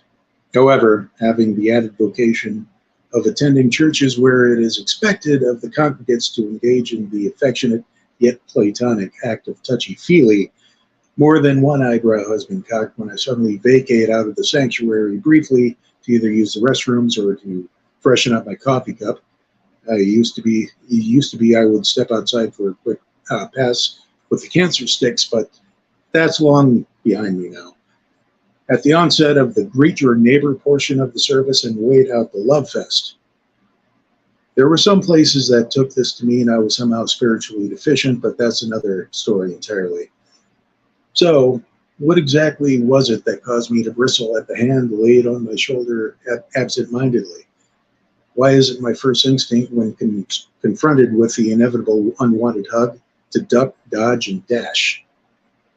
Why is it, as a guy who's been stocky most of his life, I'm so great at contorting my gelatinous frame to make for the minimum amount of physical contact, even in the most congested and crowded of public places? Well, normally these questions are met with a pleasant none of your bloody business and a smile that would haunt your dreams for weeks to come. But now, for no other reason other than I'm feeling in a random blogging mood, I shall share with you all reading this, the secret behind my aversion to physical contact with the rest of the human race. It happened on my fifth and ultimately final stay at the juvenile psychiatric ward in Omaha. I was 15 and a very different person then. Let's just say young and excessively stupid, coupled with a cocky sense of indestructiveness and jacked up on the hormones coursing through my chemical makeup. Volatile mix, to be sure, and I ran with it, being a pudgy, foul-mouthed punk. Not that I was brazenly standoffish all the time. No, I had my moments of balanced out, being the manic depressive that I was, and all the medication swimming in me at the time. Doesn't matter, really, because what happened had nothing to do with if I was nice at the time or not. As a matter of fact, what triggered the eventus momentous would be considered quite innocent by some, most in fact. Certainly I did at the time, but to reiterate, none of that matters. Her name was Tracy. Not sure if she spelled it the way I do here or not. She was 17 years of age at the time and was friends with another patient named Jody previous to her internment at the hospital. I mentioned Jody mainly because she was one of the few older patients that was actually kind to me, going out of her way even at times to be so when most of the other kids, well, let's just say didn't. Whereas most, if not all, the kids who wound up on the 4th floor of Emmanuel Hospital were admitted by the psychiatrics, their parents, or more often than not, the combination of both. Tracy was one of the rare residents of 4 East who admitted herself. Her reason for voluntary confinement was a mystery at first, as was her curious aversion to talking with me or even being near myself personally. The answer to the first part was an infuriating and sad one. As to the second part, well, she was habitually raped by her older brother. Admitting herself was the only way she escaped the bastard. The information was freely given on the first group therapy session the Monday after she admitted herself.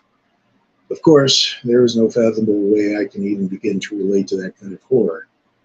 Why this was allowed to continue to the point of this girl having to take such matters into her own hands to take herself out of there, I'm speechless.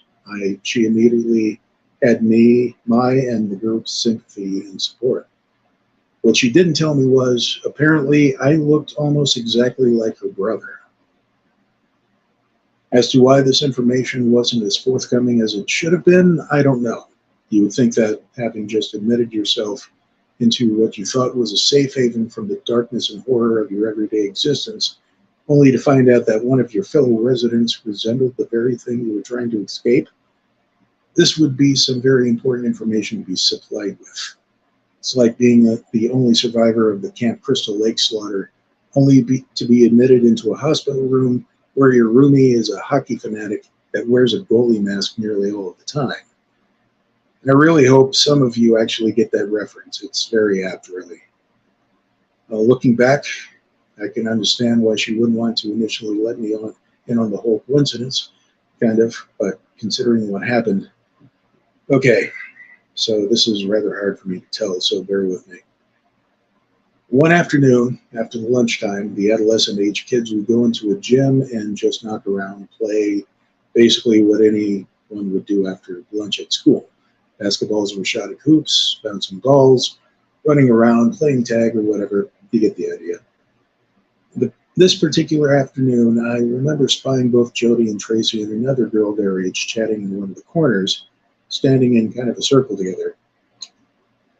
And I thought to my stupid 15-year-old self, hey, wouldn't it be hilarious if I snuck up behind them and do the grab tickle under their arms and shout booga booga? And so, due to the fact that I hadn't fully developed the good idea, bad idea filter in my brain at the time, I went over to the nearest girl to me, Tracy, and did just that. She seized up.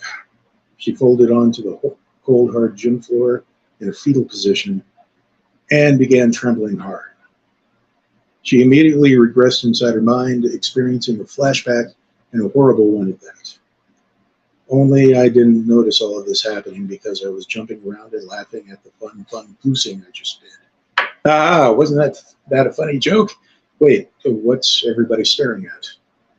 I'll spare everybody the details of what transpired during the following week. Needless to say, it was a very intense week, to understate things. After being fully assessed of what transpired and why, I tried to help pick up the pieces. I sought forgiveness and received none. While Jody was the only one who forgave me after confronting me about it, Tracy never could. And one other girl, who never really liked me to begin with, is using this incident to justify her snark attacks from then until I was discharged about a week or so later. Now, this changed me profoundly. Keep in mind, this all happened before I gave my life to Jesus. Don't know why I bring that up, I just do. To this day, I don't like to touch or be touched unwantedly. It is an unconscious form of self-flagellation, a sick penance that is neither used or needed in the long run, maybe. All I know is I think about this woman from time to time more frequently than one normally should, really. I pray and wonder if she ever truly escaped the horror of her life and found peace in the only true source of it, like I did shortly after being discharged from that place for the last time. I wonder if she ever gotten around to forgiving that stupid 15-year-old doppelganger of her brother. So many questions. An answer would be nice, but that's not the reason why I write this overwrought blog post. Well, maybe it is. Maybe I needed to finally purge a lingering demon or two, but ultimately I just wanted to expose the reason behind one of my major peculiarities and have a point of reference for those who demand to know why I punched them instead of hugging them at church. The end.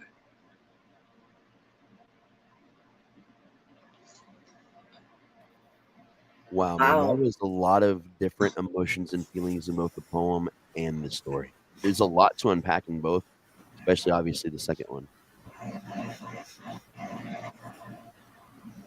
Very quiet here, guys. Yeah, it takes me like that was that was very profoundly emotional, man. Like all the way across the board. Like, yeah, reference is hot, and I have to say, I mean, obviously because it was written for me, I love that poem. That you are.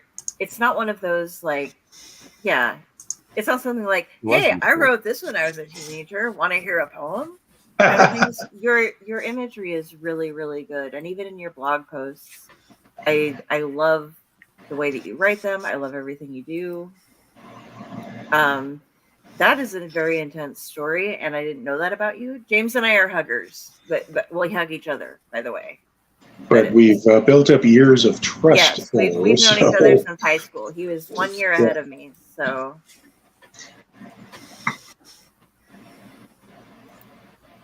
Sorry, I'm going back and forth on things. No, you're good. Like, it's not many people have experienced that in life where they've done something they thought was just a completely normal thing or like a joke or what have you, and to see someone react that viscerally to something you really thought was just innocent. Unless you've experienced that, that's not something that a person can just understand. But I think the closest that any person could get to understanding it would be listening to the story and reading it or having you perform it right now, because you captured the emotion, you captured the guilt, you captured kind of the inner workings and both your young mind and your adult mind, and you kind of gave us this little journey without even providing over detail about how that shaped you as a person.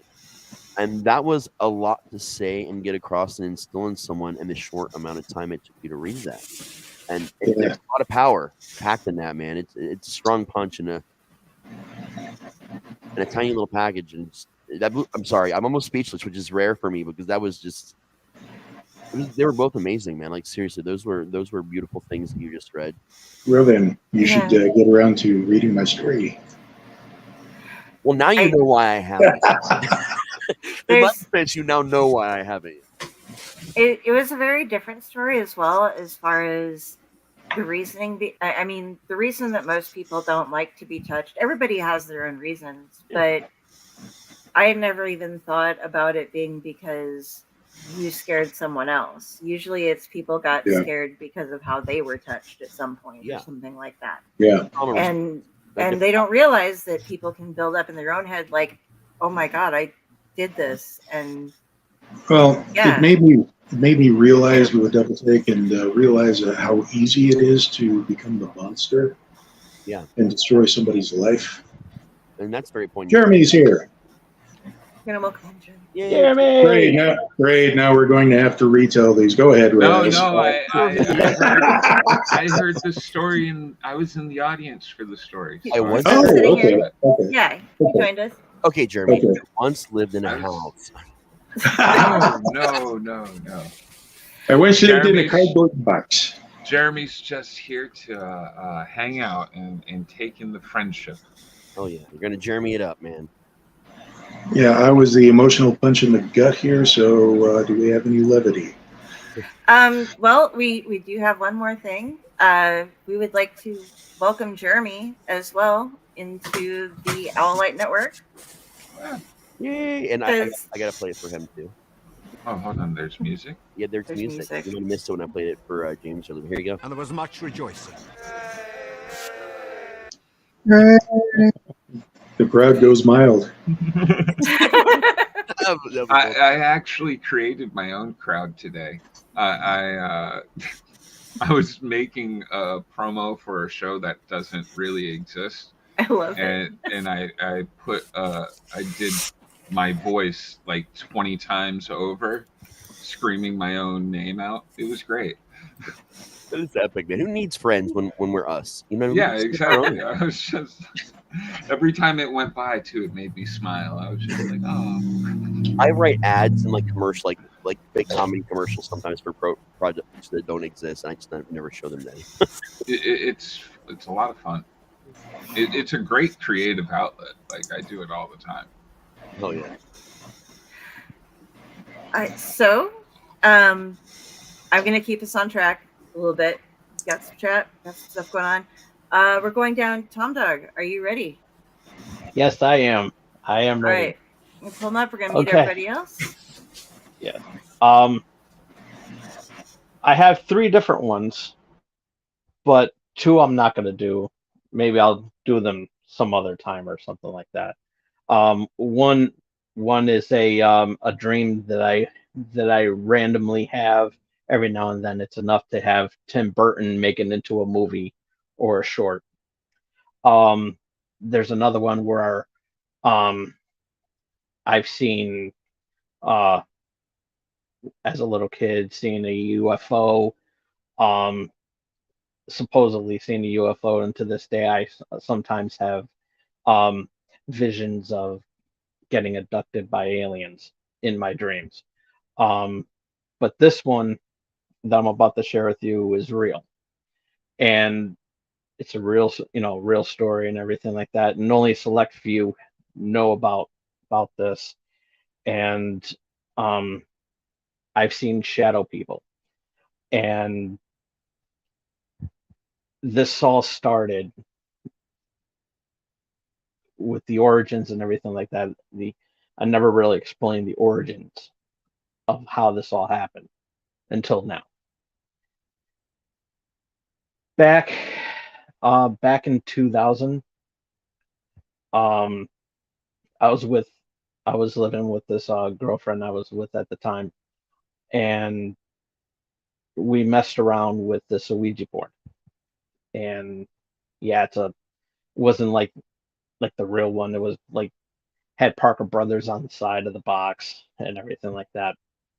Not getting into that, but I channeled my dear grandfather at the time, who I was really close to, and it freaked me out so much that I broke away from the cursor, and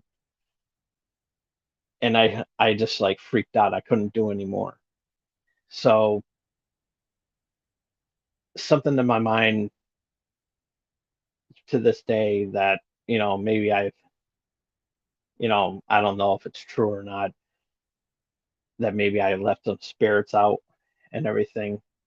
And one particular night, um, we were hanging out with some friends, and drinking and smoking were involved and everything, and we just went out, cruising around. Next thing you know, I see a shadowy figure crossing the street, and it was like a dark area, and I freaked out. And every now and then I would see shadow people, but then it quieted down after that until the death of my other grandfather, who passed away in October 2001, who I was also very close to. At the time, he was living with us, and you know, and there would be times where my room was across from the bathroom where I was staying, where my family and I were staying at, and he would sometimes look and check up on me and make sure I was okay. He would do that as all grandfathers do, and he still does it. But one particular night, I'm home alone by myself. My mom and dad went out, and you know went out for the weekend because um they wanted to get out and go to New Hampshire for the weekend and visit my family, my aunt and cousins. So one particular night, I'm watching something on TV, and it was dark a little bit, and it was also stormy too. Next thing you know, I'm seeing this shadowy figure cross from the hallway upstairs from the bathroom to my room to check up on me, and it was a shadowy figure of my grandfather. And then he went off into the room that he was sleeping in at night. I freaked out. I turned on all lights, and still, every now and then, late at night, if I were to drive around, or um, or if I'm, drinking or smoking or whatever like that, and I'm driving around late at night, this make stay awake. Um, I make sure to stay in a lit area, because if I go into a shadowy area, I know right then and there I'm going to see a shadow person, and I've been seeing it more and more after my grandfather passed away, because some at the time some of the areas, and so it was it would always be very um dramatic and everything, but I knew that when I saw my shadowy figure of my grandfather, I know that he wasn't going to harm me. He know that that he was pretty much keeping the house safe. And but seeing other shadowy figures and everything like that, it really um creeps me out at times and everything. Sometimes I do have a hard time sleeping, um and everything, because sometimes I just got to make sure that there's a lit area. But you know, it it was just creepy. But um I saw a few of them um not too long ago and everything. It was getting late, and I was it was my first time um out since my family and I moved into this area, and that I'm at now. And just went out for a ride and everything like that, and just enjoying the weather. And then all of a sudden, there it was. I saw like two shadow people, and yeah, it freaked me out. But um, yeah, it's pretty creepy, and I just hope that you know that with this paranoia, that that none of these shadow people come out to get me later on. And that was my story. Nice. And yeah, I know where you're coming from there, man. Because my mom has the house that she lives in now is where I took care of my grandparents in. They lived there with her for the last 10 years of her life. And the kiddo is a paranormal magnet. And so there were constantly things flying through the air, even when my grandparents were there, they would experience. But what I pretty much lived there during the last couple of years of Papa's life because grandma had passed and he had a bit of dementia. So he couldn't be left home alone just in case he turned on the stove. It wasn't bad as far as you can say, like, oh, dementia is, it wasn't a good thing, obviously, but it wasn't bad. He would wake up and just be like, where am I? Oh, okay. Okay, I forgot. I'm good with it as long as I get my Danish, in the morning and stuff. But we would hear like the doors would open and you could hear the walker that my grandma would use to walk going around the house, even though the walker was sitting right next to grandpa because he was using it now. And so you have that comforting warm feeling from stuff that they're there, but at the same time you don't want them there all the time or in various places coming up. Yeah. My question is, was this like an emotional story for you to tell, like something that's like that you're having a hard time processing? Yeah, yeah, because you know, like I said, I was very close to my grandparents and everything, and I always more so with my grandfather that passed away in 2001 because you know he didn't really like telling his old war stories and everything because he's a World War II veteran. But with me, he would always make an exception because around Veterans Day or Memorial Day, he would always like to share those stories with me, and I was always intrigued with him. And yeah, he wasn't. I always looked up to him because of that. Yeah, he wasn't like a war hero or anything like that. He was just basically a cook um on a ship, and which I forget the name of when he was stationed in the army. And but he was always packing and everything like that, and but Man, it you doesn't know matter if you're a cook or yeah, if you served during World War II, you served. Yeah. yeah, You did your bit. exactly. And he always went by the motto shoot first and next questions after.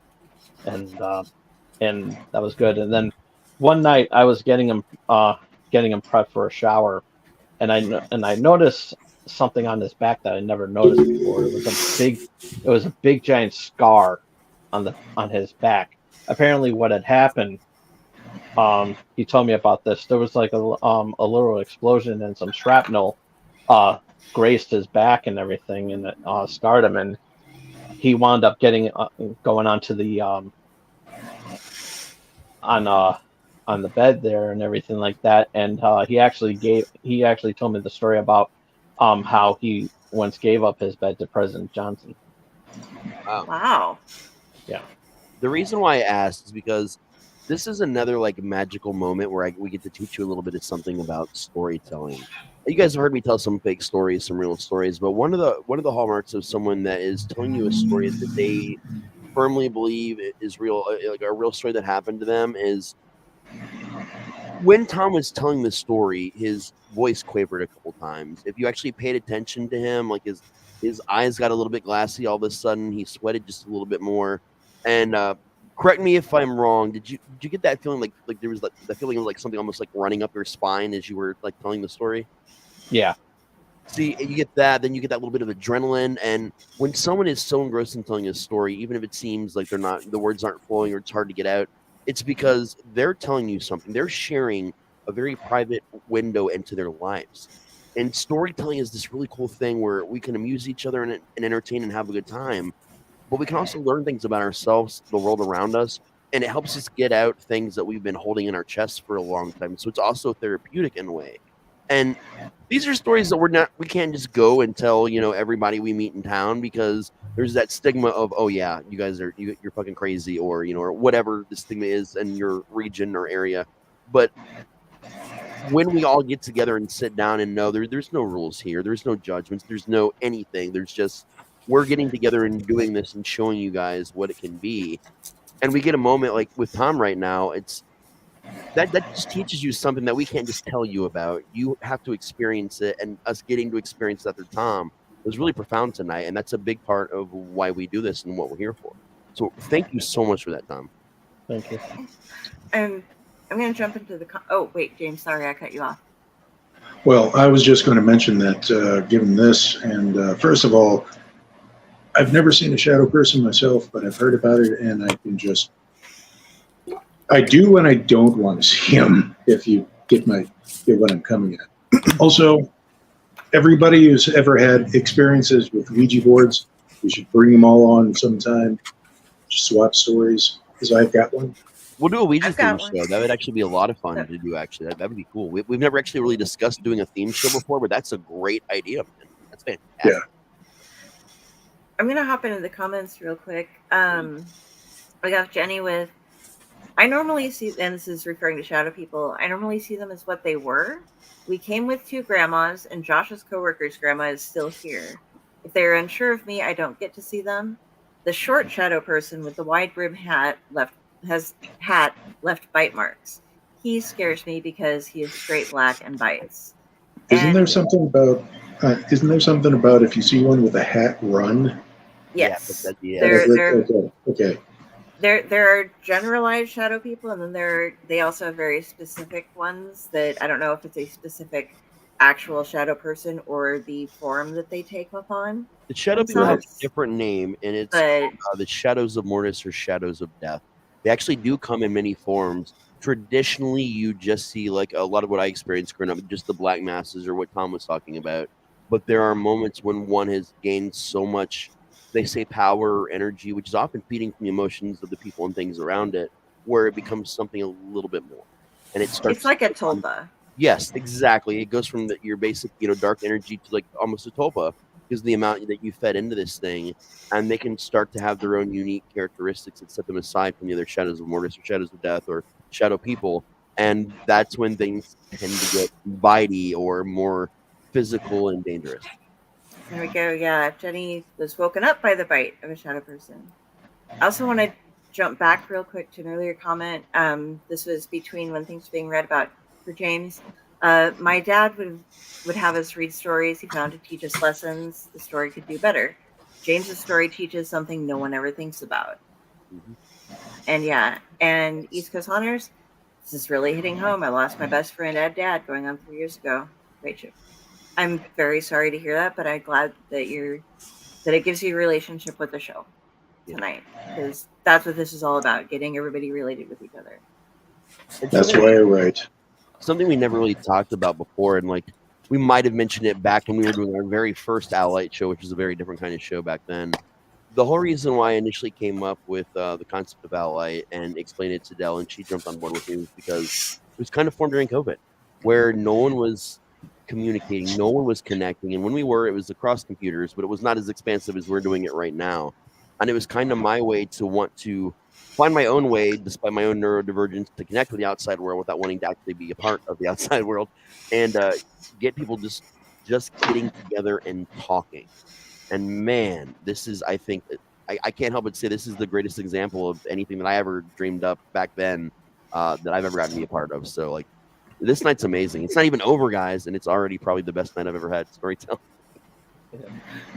And speaking of which, let's go ahead. Rob, are you ready? Well, Sure, if you like. first I want Oh. to say that we've already been doing this for an hour and 35 minutes. It Yes. felt like less, just kind of blew by. Yeah, it feels like maybe 15, 20 minutes we've been sitting down. I know, Sorry about like that. 15, 20 minutes I've been here. Yeah, exactly. The whole show has just been anything before Jeremy. Smart ass.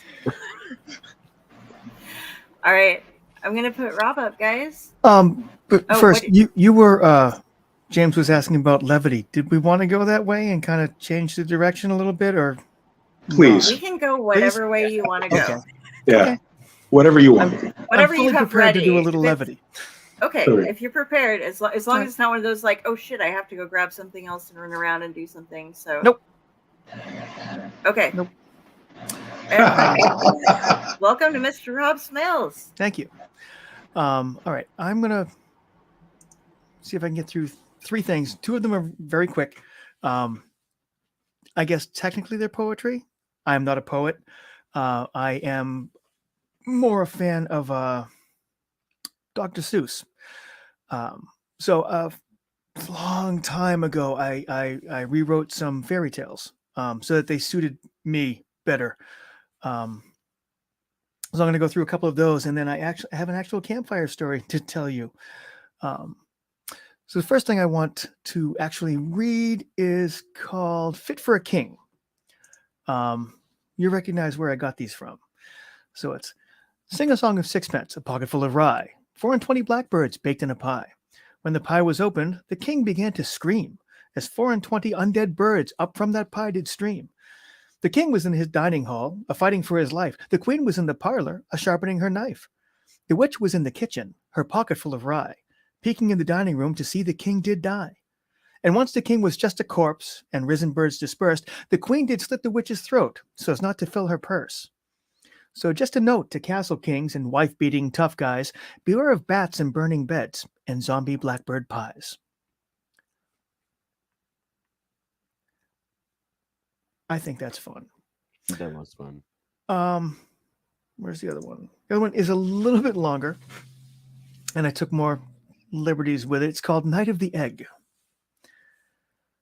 Humpty Dumpty sat on the wall. Humpty Dumpty had a great fall. All the king's horses and all the king's men couldn't put Humpty together again. Rather than letting Humpty go to waste, they tucked in their napkins and all had a taste. They boiled him, scrambled him, poached him, and fried, even brought several plates to the horses outside. And though it might seem that they all were quite mean, all they felt was quite full as they licked their plates clean. And the parts that weren't eaten were buried out back, all the yolk-covered shell bits piled in a neat stack. So, full up with Humpty, they all went to sleep, not thinking that as they sowed, so would they reap. Never thinking that in the night Humpty would rise, a revenant that all living things did despise. As he moved through the night, for king's men he did look, intending to show them good Humpty could cook.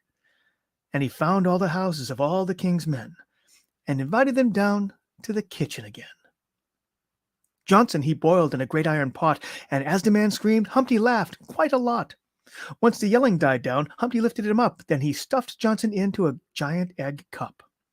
Smithered he axed, then he scrambled the man, and he fit what he could in a well-buttered pan. In this horrible way, Humpty took Smithered's life, and, to make matters worse, left the mess for his wife. Poaching was how Barrington met his end, held under the water by our shell-covered friend. Once the simmering pan brought the king's man his fate, he finished the night on a nice salad plate. Only Richards was left, and you know how he died, kicking and screaming as his body was fried. Then Humpty visited the king's horses, too. For the next 18 months, there was plenty of glue. Humpty Dumpty sat on the wall. Humpty Dumpty had a great fall, and all the king's horses and all the king's men never were seen in the village again. So that's all the reading I have. My favorite thing ever, by the way. Okay. And now for the off the top of my head story, which doesn't have a title. It's a literal campfire story. So I find this kind of thing funny. Some people don't, and they might wonder why I do. And so it's, some people point to the way that I was raised, which goes back to my parents. And you might think that it's my father, since my mom used to like to tell a story of when they were first married, when she was pregnant with me. She woke up one night and he was gone. He wasn't in bed. And she waited a while thinking he had just gone to the bathroom, but he didn't come back. So she got up to kind of walk through the house and find out where he'd gone. And as she exited the bedroom and entered the kitchen, he leapt down upon her from atop the refrigerator, where he had cleared everything off, put it down on the counter, and climbed up there and just waited for her to wake up and realize he was gone, just so he could leap down and scare her. So you might think that genetically, the fact that he's my dad makes me this way, makes me like to scare people. But it's not. See, I told you that story so I could tell you this one. When I was about, I think, 6, which would put it around 1975, we went camping. My grandparents, my mom's parents, had a camp. It's in a little place called Shawtown in New Hampshire. And they used to go all the time. My grandparents went all the time. They had a camper, which I thought was the coolest thing ever because there weren't home computers or games or anything like that yet. We went with a tent, and we got the site next to them. And that was where we were going on vacation. And so 6-year-old me, my 4-year-old sister, my parents were kind of next door at my grandparents' site at their campfire the first night that we were there. Now, the way that Shawtown was set up is it's all dirt roads, and the main roads, they have streetlights. They also have little cartoon figures. There was Woody Woodpecker and there was Bugs Bunny, and they would point down the side roads where the actual sites were. So kids, you wouldn't have to read a street sign or anything. You just know that you went where Bugs Bunny was pointing and you would get to your site. We were down the Woody Woodpecker road. So we're down on the Woody Woodpecker road. We're gathered on my grandparents' campfire. Night falls. It's dark. I'm a city kid. I needed to, I don't know why my sister didn't go with me. I assume she was only 4, that she had already fallen asleep. But I needed to, get ready for bed. When it was time for me to go to bed, I was the only kid. I had to go get ready for bed.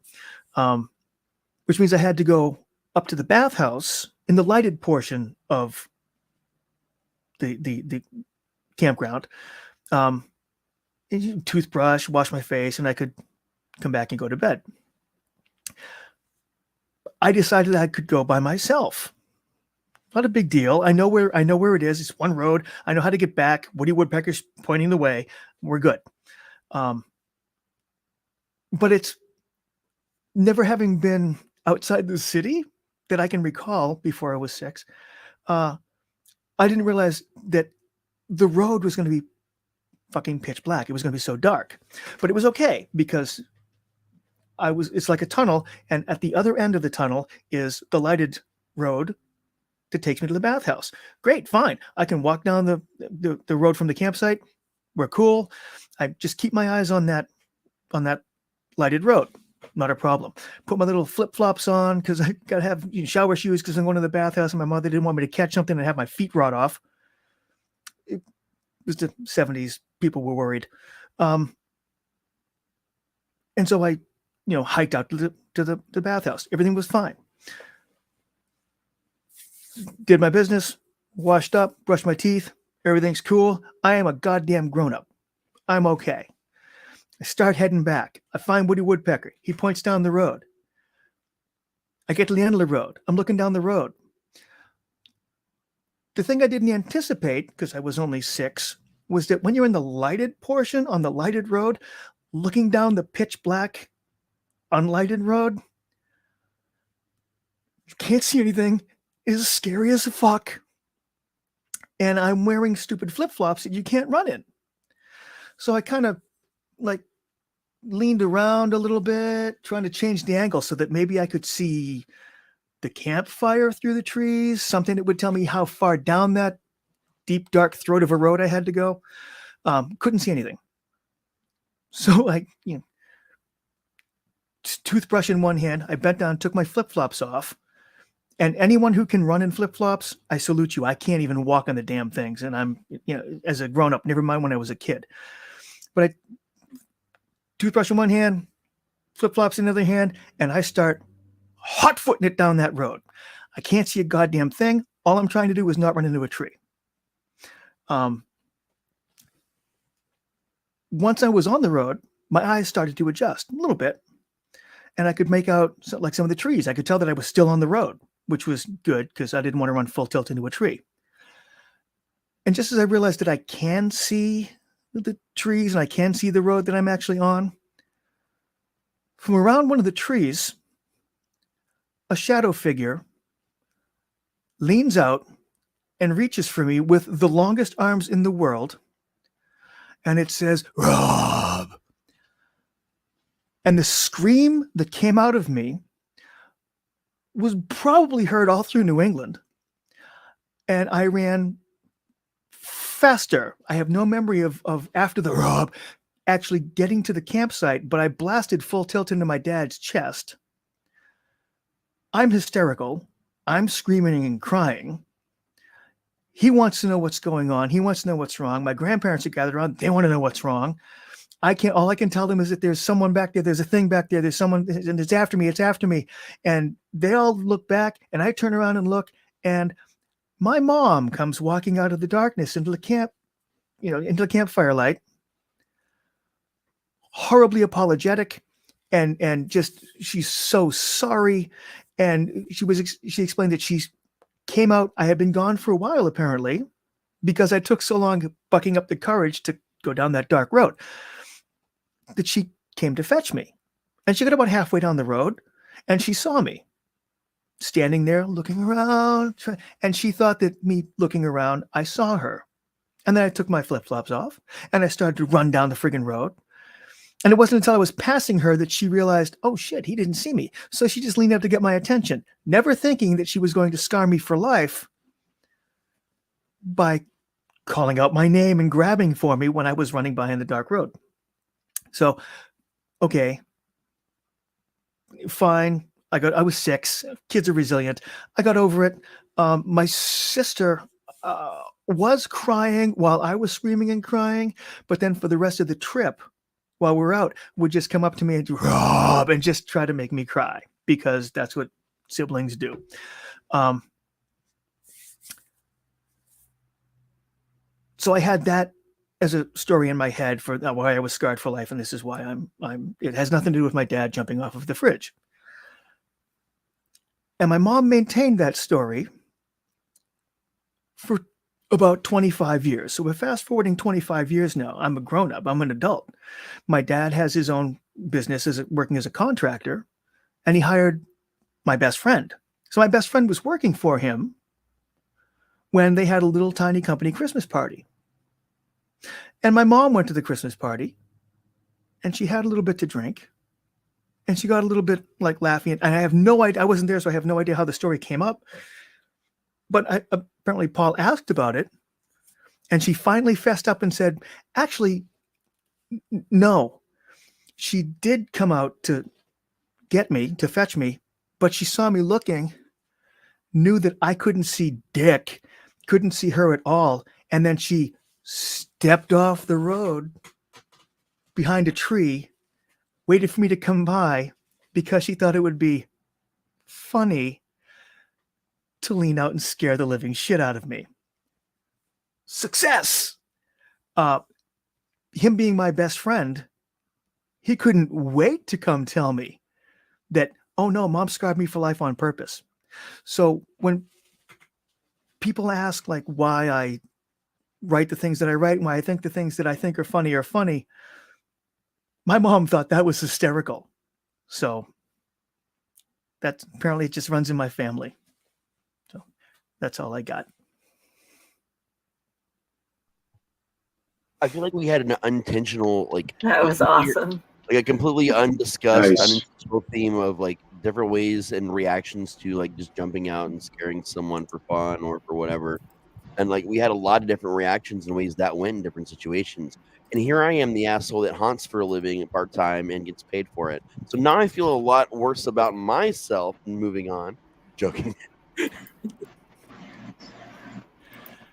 The family that scares I'm together going through stays together. There you go. Works for me. They scare together, they care together. Yes. I'm that's- just scrolling through real quick. Dude, my mom did the same shit to me though. We had a discussion very See, it's- early on. Everybody thinks it's the dads. It's not. No. It's the fucking moms. Okay. That's- When we first started the Owl Light, we had this discussion with the first couple of people that we had come on with this. Well, the first couple of episodes that we had. And we discovered that for most of us, it was really, oh, wait, I'm not moving anybody around again. We're just stuck where we are now. So, We're there. I Jeremy, you're had some stuck in technical the middle. issues. But it was the grandmas for most of us that really scared the shit out of us first. And then it would move on and like the moms would become involved. But it was all the grandmas that started off with the storytelling techniques and the just like, I'm going to make those kids piss themselves is what the grandmas did to us all. Yeah, like big time. And I'll give you the quick, like super quick version of mine. My grandma was the professional storyteller in our family, which is why I am the way I am entirely. It's my grandma's fault. Okay, it is driving me nuts. Let me do it. And she did this whole thing where she would tell these giant grand stories. But the first ever time I was camping as a kid, I was like 5 or 6, and she tells us this crazy story. All day she's out by the fire cutting stuff out of newspaper. Grandma, what are you doing? Don't worry about it. Don't worry about it. Okay, whatever. We ignored it. Went and played. Came back. She tells us this fucked up story about these kids that looked just like us.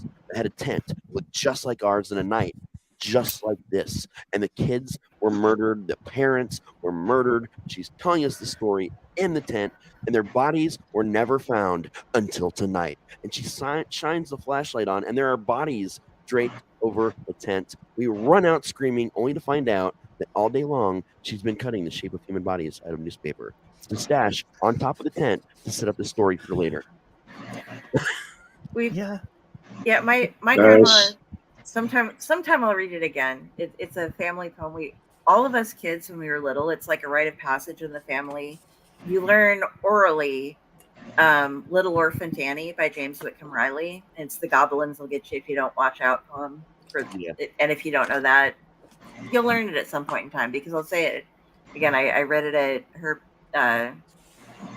celebration of life, but and also watch The Labyrinth. But my mother did something similar. All us kids were out playing outside one time, and my mom's like 5'2". Well, now she's like 5 foot, but she made it to like 5'2" when she was getting grown. And we had our stepdad, and we were all just starting to get together as a family, and we were all playing. And she dressed up in like this big overall thing and these huge boots of his and this hood, and everything was covering. We were playing hide and seek, and she stepped up behind the side of the back of the house and started moaning and just making horrible noises. And my stepbrother runs out. We were trying to play hide and seek, but he's like, no, you guys come here. You got to listen. And he drags us out, and we're all standing, and there's just these horrible sounds coming. And then Mom jumps out in this outfit. And my sister, who is the littlest, probably like 4 at the time, made it into the house in under 2 seconds, like running around, going up the stairs, getting through the door and in. My stepsister's right behind her. My stepbrother's kind of like, oh yeah, that was it, I told you, and ran. And I just went, oh, and fell right on my ass. So I was like, I'm the dead one in every horror film. I'm going to automatically just faint or something. I'll be right back. Okay. All right. But my own grandmother, mostly it was my Uncle John, who was only 10 years older than I was. He would do things like, he would tell me that we would be like down in the basement, and he would tell me things like, if any spider, no matter what it is, how small it is or big it is, if it bites you, you'll be dead within half an hour, and then push me into a spider web. Then he'd had me going like the Mount Rushmore was the result of wind and rain erosion. But And that one time when I was 5, when Christmas here at Grandma and Grandpa's place, he went out behind a barn, shot off a shotgun, came back and told me and my sister that Santa Claus just committed suicide. So no Christmas this year. Oh my God. Holy shit. Wow. Right. And so But- Shannon, by the way, is from North Platte originally. My aunt is our family spooky storyteller, and definitely around the real campfire in the dark of the ranch in western Nebraska. Yeah. I'll be keeping you company. And yeah, well, you're from Nebraska. You know how we act. We're Yeah. horrible people here. Yeah. But my grandmother, When you live in a state where you can be mugged by the wind, I mean, I would be horrible too. Yeah. I'm Nebraska, we have weather. my grandmother, I'm told when I was a baby, she would do this trick where she would push her dentures out with her tongue together, My grandma did that. and then clack them together. And Yep. that would just freak me out. But I have dentures and I do that to people. I'm not gonna lie. Grandma could Right. shoot them out at us, and she would do it at the end of Little Orphan Annie. It's like, the goblins look at you, don't watch out. Yeah, and you're like, Jesus Christ. I nice. go to bed after seeing your teeth I fly at sometimes me. like put my teeth in my hand like a puppet and wrap a scarf around it and like pretend to be an old lady. But my mother, my mother, she was the one who inadvertently turned me on to like the dark side of storytelling, because she tried to keep me away from getting traumatized by some things like horror movies, but she would let me watch Disney. And she would also always wonder why was my favorite part of Fantasia the Night on Bald Mountain segment, or I would root for Maximilian when watching The Black Hole or something. Let's not My- forget the 80s were dark for Disney. So Aldrin. My grandparents had like a cabin. It wasn't really a cabin. It was more like a trailer set up as a cabin. They then built like a whole extra section to it and stuff, set up by the Missouri River. And they had beds enough for all of us in there, and like we'd all cram onto them or whatever. But I remember I watched, was it Night of the Scarecrow, I believe was the name of it, where the guy like it is like framed for stuff and people come, and then he like gets into the body of the scarecrow. I watched that with my grandma Let's go. and stuff. And it's the same day as when I learned the Big Rock Candy Mountain. So we got a comment Not from to be East- confused with Candy Mountain, the place where There Charlie you go. goes loses, yes. vital organs. We got a story here from East Coast Hunters. My dad told us a story when he was 8. Went around town. They lived in collecting papers to get clippings to get a free lantern. And when he got it in the mail, he talked his dad into letting him go to his grandparents after dark. And he told Grandpa to go hide and scare him. Dad started laughing, and he said they didn't know he had a pocket full of rocks. And he knocked out one of his tooths and blacked Grandpa's eye. He loved to tell that story. That's epic, dude. Nice. nice. My uncle, storyteller's next youngest brother, used to remove his thumb for us little kids. We were all just mesmerized. Yes. Horror. And those My again are uncle all tried. story- He didn't do it right. those again are all Just like- storytelling things that we see that we believe are real. And I wanted to get back to Rob's story for just a moment, like especially the first two. Oh by the my way, God. just totally Yeah. tore me up. Like I was laughing so hard, I was in tears. And I think some Mountain Dew came out of my nose at some point during the Humpty Dumpty story. It was Burns, doesn't it? Oh my God, that was beautiful. But the story reminds me like those moments, our overactive imagination, like as children, when even the parts of your story where nothing had actually happened at all, but you had it so built up in your head and that memory of having it built up and what it meant to you when you were a kid and how intense it was. Then of course something did happen. It just wasn't the terrible thing you thought was happening. No. That's what it's like. That's like a window into childhood, and for every kid has that experience somewhere. And like the way you told that just totally brought me back to being in campgrounds as a kid. My brother and my sister dipping out on me, just leaving me somewhere in the dark, and having to get back to the campsite is always the hard part. By the I way, I wonder don't if know that- how you even walk in flip-flops, because I had a nice pair of flip-flops purchased for an outfit for a family graduation. We had to go up an escalator, and I nearly died. I mean, They're that's my how bad it favorite was. inside shoe. I have You nice wear memories. shoes inside? I do. Just flip flops, Is and I that wear some- them with socks. So Yeah, F everybody. same. Yeah. I do that too, and my flip flops have like memory foam in them too, so they're comfortable. Yeah, same here. Yeah. I blew out a flip flop, stepped on a pop top. But you can't run in them. Like it's impossible. No. I try to every now and again like run away from my dog, and like I get like 3 steps, one of them flies off. I'm like, all right, fuck that. See, for me, I'm fat and I only have 1 speed anyway, so those shoes are perfect for me. Yeah, See, I'm a stoner, so I have 1 speed as well. Oh yeah, I mean that's a whole other. I got to tell you something, you guys. It's just the other night I woke up around 3 in the morning, just chilly in the air and everything. I looked at the foot of the bed and I saw the ghost of Wilford Brimley looking at me, just going, diabetes, beatus, beatus, beatus, beatus, beatus, beatus, beatus, beatus. So what I did, I got up, I tried to run away. He kept following me around going, beatus, beatus, beatus, beatus, beatus, beatus, beatus, beatus. So I had to grab like the cylinder of the Quaker Oats thing out of the cabinet and just started throwing him at him like holy water. And he just evaporated, leaving only the fresh scent of oatmeal. And then suddenly, out of nowhere, from a dark corner of the room, Billy Mays here. Oh my god! Yeah, that's the sort. I thought about that like last night before falling asleep. That's the kind of stuff that I need to jot down. Let me just say, I enjoyed that story. Well, now it's on. Yeah, you can just pull it up and you got it. Suddenly, I have to bring it up because I had to look it up, and because I had to do so, you all have to share it because that is part of my mental trauma for everyone else to cope with. When you were talking about running in flip flops, it made me think of that. Did you ever read the Boondocks comic or watch the Boondocks show? Yeah. There's Some. Okay, there's this episode where the granddad is dating a prostitute, and they're like, she's a hoe, and it's like, it's a pimp named what do you think? Like, you got to say the whole thing. Does she hide under the tables when somebody dressed in all purple comes into the room? Can she run real fast in high heels? Then she's a hoe.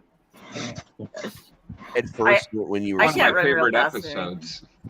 I for some love it. reason, when James was the prayer. story, all I heard was the name Grimley, and that was not the Grimley I was thinking of. And I was about. I was thinking of Ed I Grimley. must say, That's trotting. I had that lunchbox as a kid. It was a lunchbox with his goldfish in the fucking goldfish tank, and it was like it was my hair for a while.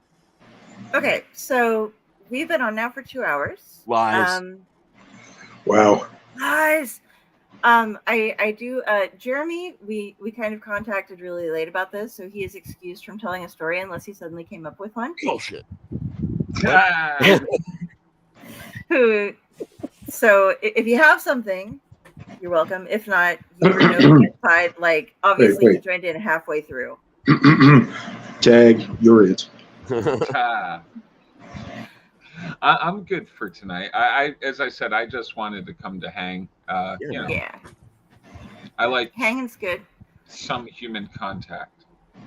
I do have a story. It might be kind of long, but it depends on if you count how long most people or how quickly most people read things. As we talked with Rob with before, it's like, yeah, so people are like, oh, this should take 20 minutes to read, and I get it done in 5 or something like that.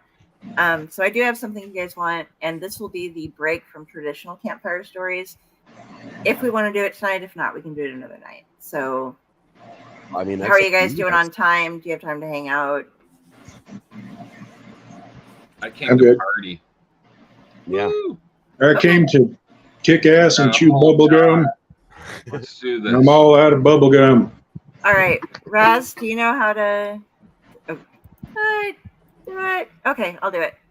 You want to throw me up and put up everything and do the muting? Blur. All right. This story, actually, I'm going to do, this is totally a shameless plug. Raz and I were in Nightmare Whispers, which was a trilogy from Fake Horror. What Remains was the name of this particular book. And this is my story called The Intruder. And here's where we're going to go. As it has become a bit of a thing in pop culture over recent years, I'm sure many of you are familiar with the method of loci, also known as the Mind Palace mnemonic memory technique. For those of you unfamiliar with it, it is relatively simple to understand the basics.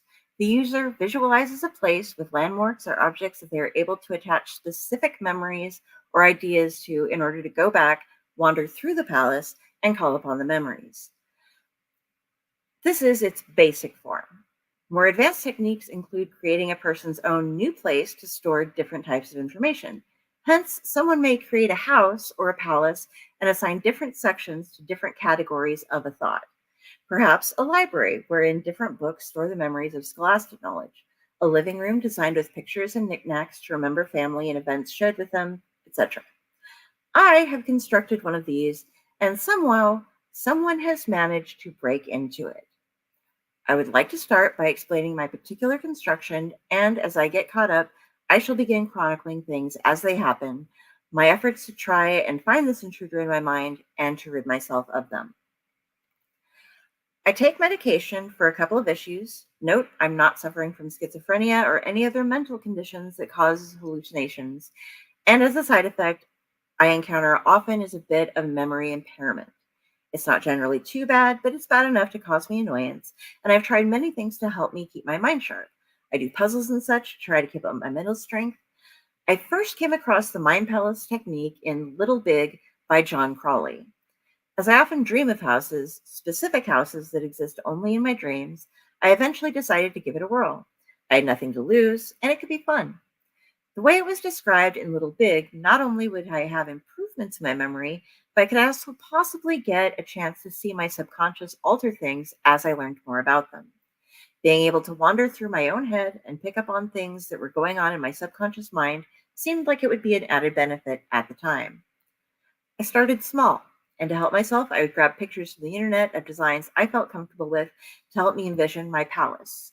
I initially had a foyer with a large, comfortable sofa in front of a fireplace, flanked by bookcases that had a few pictures on the mantel and a painting above it. I would sit on the sofa and embed the thoughts or memories into one of the items in the room.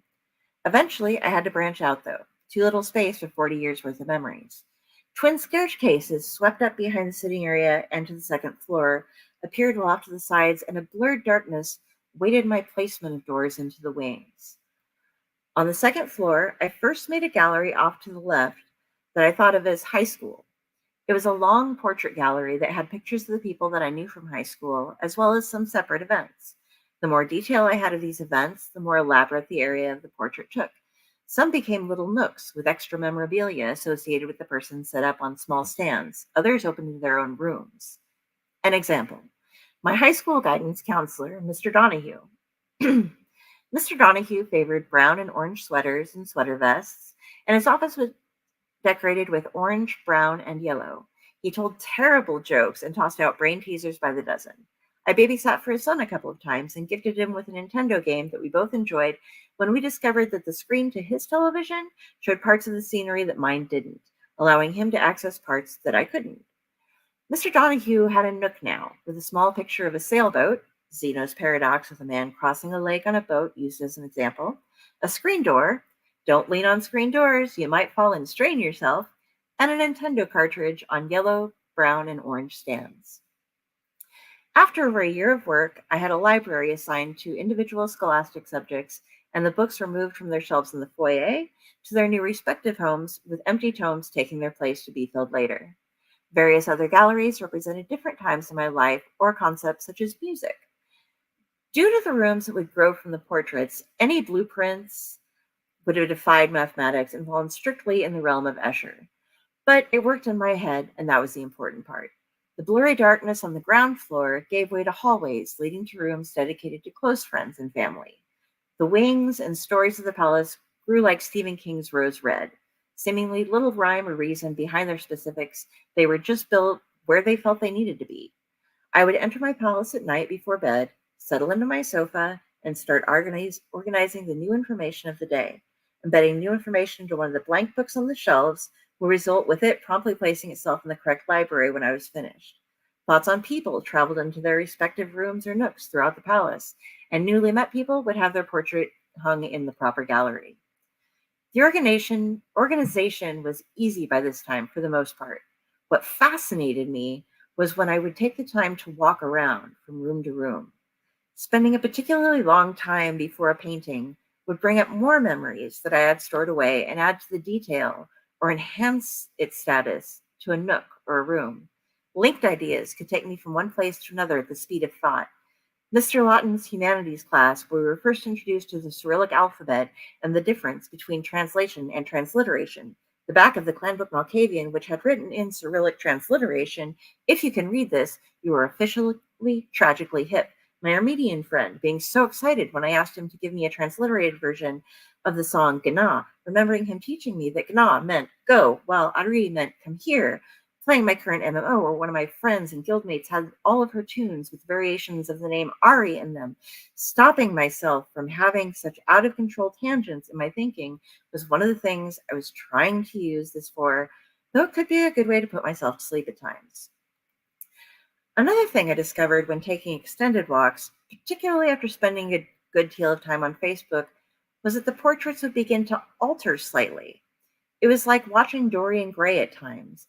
Based on the content they posted, they might not acquire the depth of a Nook, but they would become more ugly or beautiful caricatures of themselves based upon the types of posts they had made. If it was people I was close to, their rooms might start altering as well. A friend that I might have had a bottle of alcohol in the room for, remembering a time we had at a party, might end up with a cracked, empty bottle if they were acting out as a bitter alcoholic, and so forth. Forgive me for delving so deeply into my own personal creation. It's important, though, for you to understand how my mind works in order to grasp my current problems. There are only a few more things to go through before I can explain my current trouble. As I began to spend more time nightly in my mind palace to relax and unwind, I started thinking of other possibilities for it. About 8 months ago is when the basement was created. I'm the type of person who tends to bottle things up. I needed a way to vent, a place to punch a pillow, as it were. Within the confines of my own mind, I decided that it was allowable to go a bit further and create a room where I could create a more satisfying punching bag and methods of taking out my frustrations. I made a room where I would materialize faceless constructs to kick around when the week had me at its wit's end. Also in the basement, I added a bedroom where I could then go, relax, meditate, and access my palace. The pillow punching room seemed to evolve as I discovered the therapeutic value of it. It didn't advance to the status of a torture chamber, but I will admit that a few choice weapons hung on the walls, and the mannequins, though never crossing the line into developing faces, were quite human in how they handled the punishments dealt with them. Though this was a bit worrisome, I didn't use these weapons, nor did I devolve into spending hours a day attacking things in my mind. It was just there for when I needed it. Indeed, I spent more time in the bedroom than any other room, daydreaming and sifting through my thoughts through the windows I had hanging on the walls that led to the various other rooms of my mind.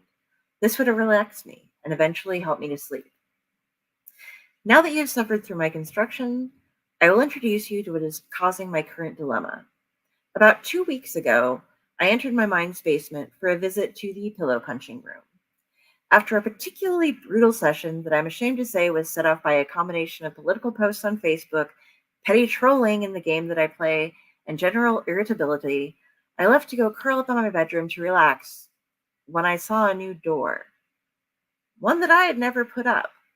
There were only 2 doors in the basement, both on the same wall, and this one was in the corner of the hallway.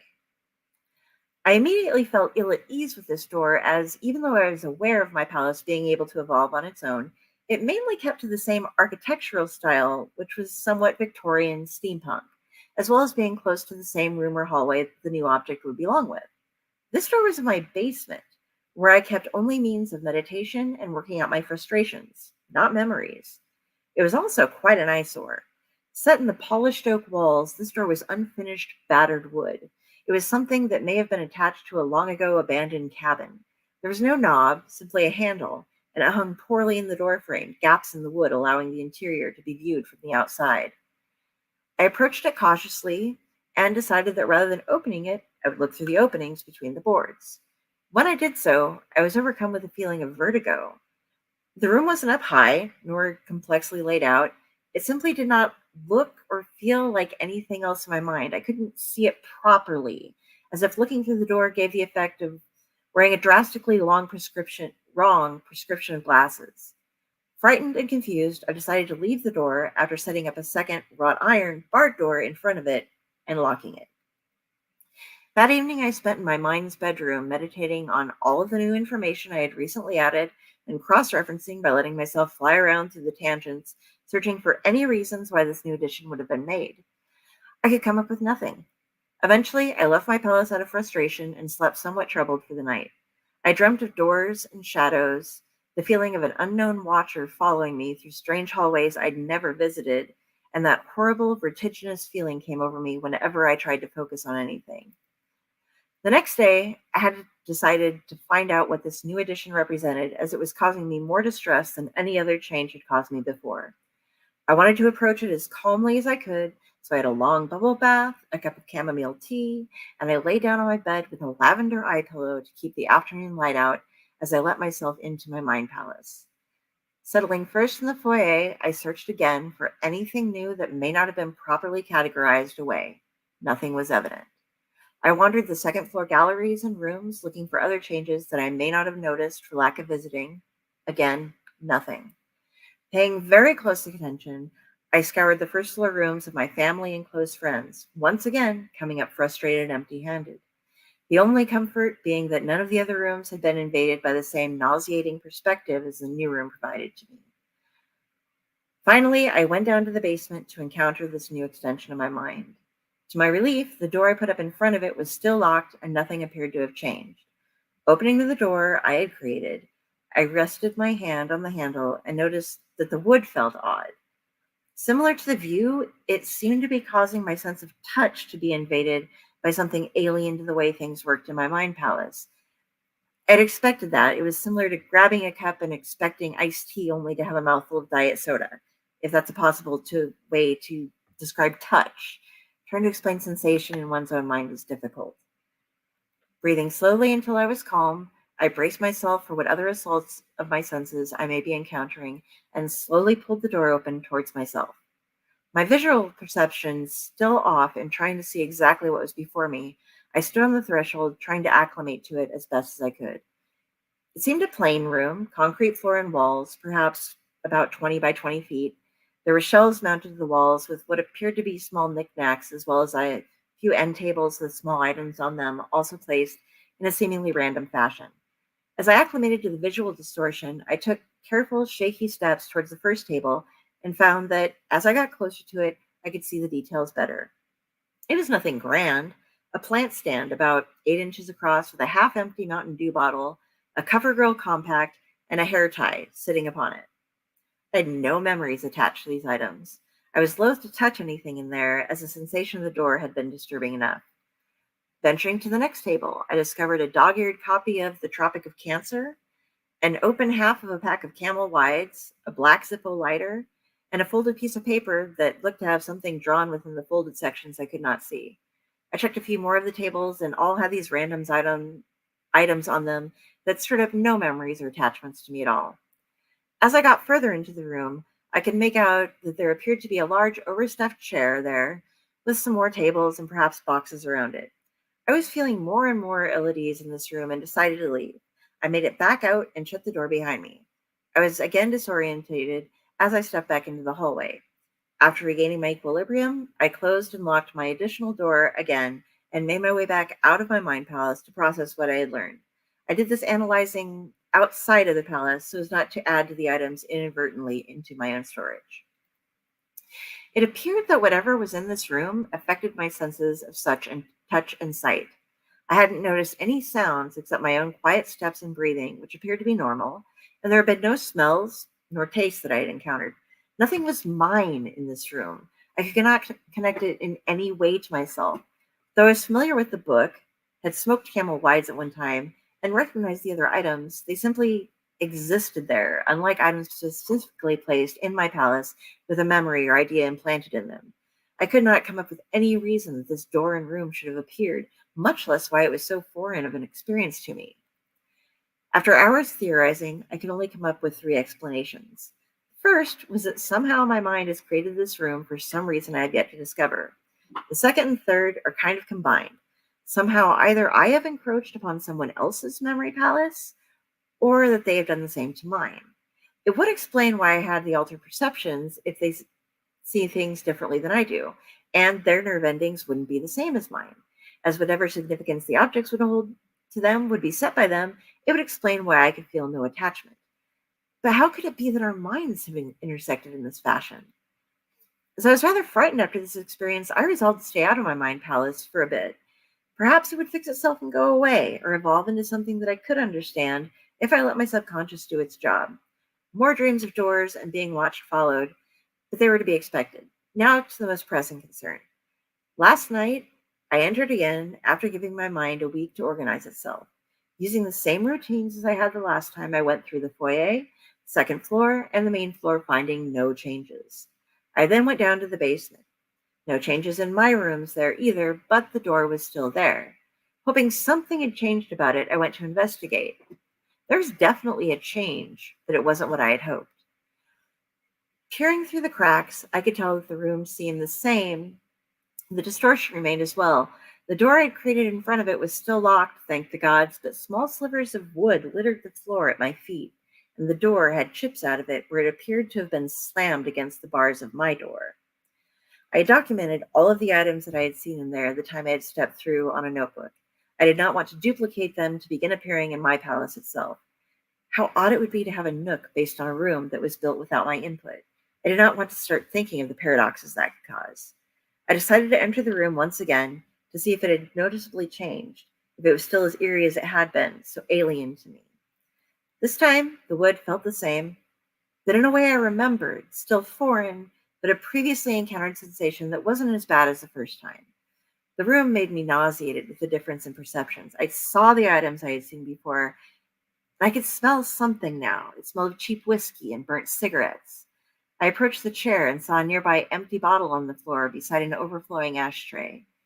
The chair seemed to have indentations where someone had spent a good deal of time sitting in it. Cigarette butts littered the floors. The room stretched further on this time, or I hadn't seen it properly the first time, I'm not sure which. The farther walls had a sheen of heat over a desert highway. The distance could be a mirage of sorts. I was again disturbed and left without touching anything, firmly locking my door over it. The worst part of this was that nothing seemed to fit into any pattern I could discern. If someone else had indeed been trying to enter my mind, as evidenced by the chipped door slamming against my wrought iron protection, how did they get there? Did they know that they were intruding upon my mind space? Or had the door shown up for them as well, out of nowhere? And were they trying to figure it out as well? What would happen if they appeared while I was in here? Or had they been in here when I entered? I was scared. I was angry. Who was my intruder? Why were they disturbing my peace? Why had they shown up in this most private and emotional level of my palace? I entered my pillow punching room in a whirlwind of emotions and went to the weapon wall. I needed to release my frustrations, and faceless victims were perfect for this. I plucked an aluminum bat and rounded into the center of the room, where I began attacking the supplied victim in earnest. Though it had no mouth, it still made noises, whimpers and grunts of pain, sharp exultations if I hit it in the chest. I was raging over this creation, imagining it to be the invader. I beat it whilst its bones cracked, crushed its kneecaps, had it cowering on the ground below me as I raised the bat to cave in its head, and I had to stop myself in disgust. I had vented out my rage on a mental construct with more violence than I had ever used before. I threw the bat aside, and the room returned to its normal state. Thought of going into my bedroom to ruminate over things felt tainted for me, so I brought myself up for my meditations and decided that a melatonin would probably be a good thing for me to let my subconscious once again process things for itself. Perhaps it would see what I was missing. That was last night. My dreams were again of doors, shadowy figures slipping around corners, an overpowering sense of tobacco and liquor. There were a few faces that flickered by, but none that I could recognize. So quickly they raced across my mind. I found myself unsure of what I should do next. I made notes of the things that I had seen and smelled in the room, as well as its potential change of dimensions. Again, there is nothing in that room that is unfamiliar to me in general, but there is nothing there that I had put into my mind. When I walk through my rooms, objects resonate with tendrils of memory reaching out towards me. And they're also obscure. Nothing standing out. If they resonate with anything, it is unease. I believe that I should attempt to touch one of the objects. to see if doing so creates any new sense of what they are. I hadn't wanted to before, as having something touch my thoughts seemed obscene, but this room refused to leave, and it was causing me much distress. I know how I must sound, speaking of this as though it were an actual physical place, fighting with figments of my imagination, fearing for my control over my mind in case something could manage to break into an imaginary palace. It all sounds absurd. But I spent so long in this, perhaps too much time devoted to its construction, and I use it so often. To me, it is as real as any other place in the world, perhaps more so in some cases.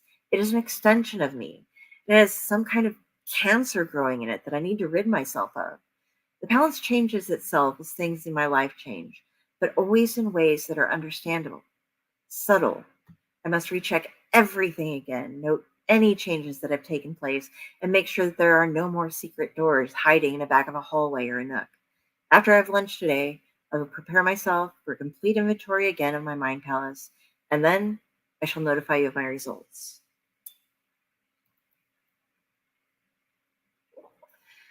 I've returned.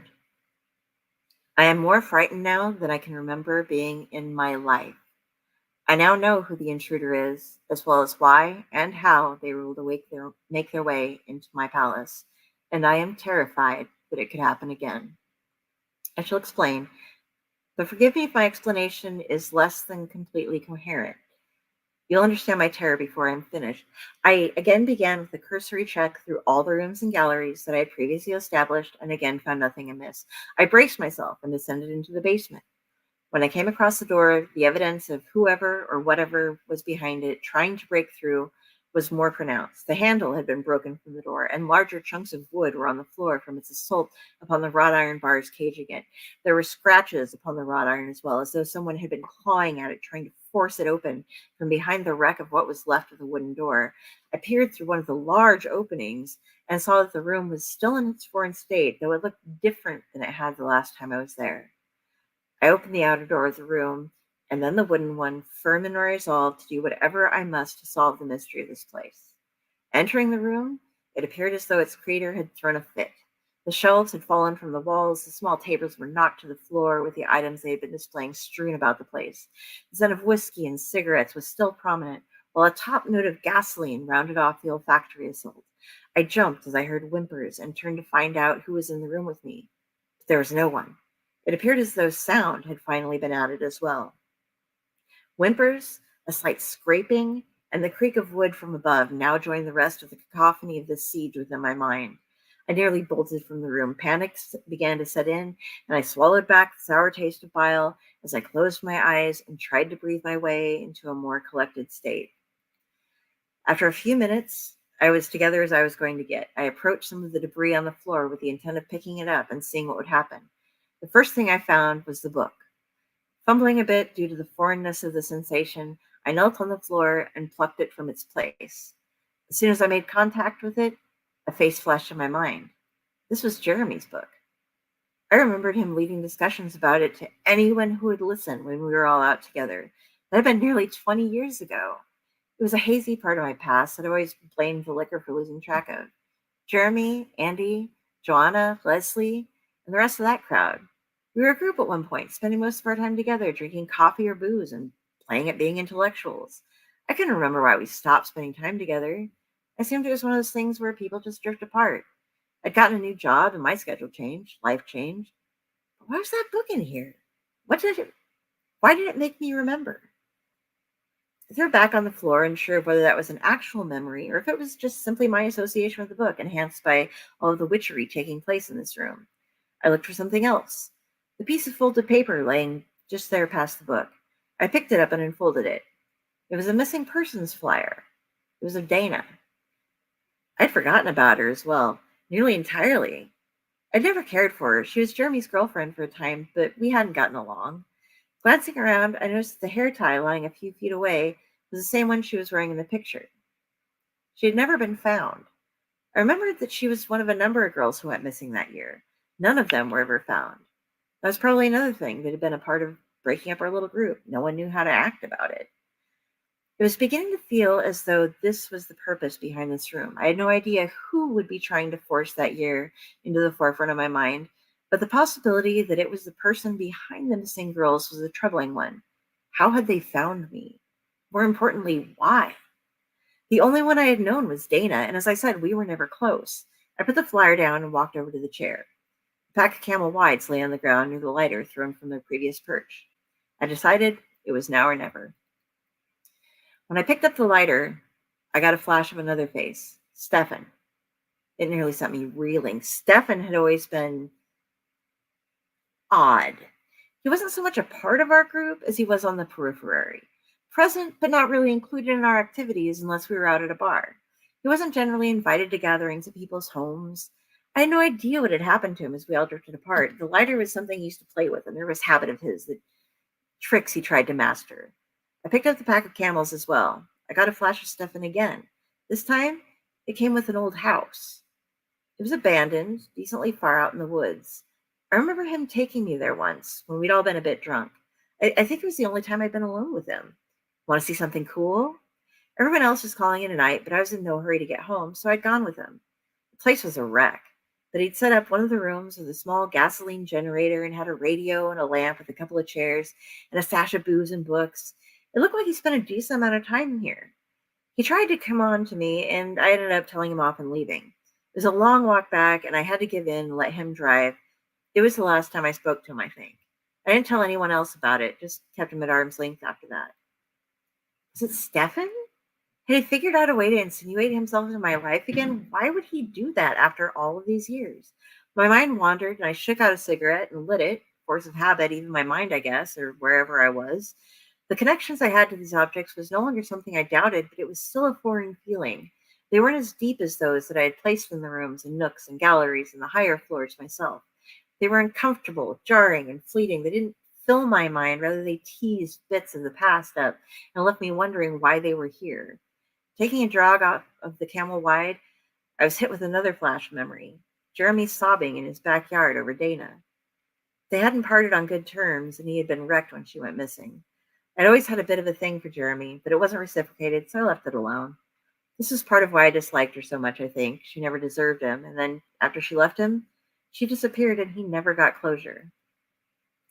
Looking at the chair, I realized it was one of the chairs that Stefan had had in that house. It kept coming back to him. Once my mind had made the connection. Leary, that's what I'd nicknamed him to myself. Stefan Lear, always a bit strange. And after that incident in the abandoned house, someone I kept my distance from. I sat in the chair then, and almost without thinking, it was again overwhelmed with flashes of memory. Seeing Jeremy so bereft in his backyard. Remembering the trip to the house with Stefan. The looks that Stefan gave Dana following her breakup with Jeremy. How he hadn't been around as much after the girls started disappearing. Getting a bat, driving out to the forest, and hiding my car after seeing his truck.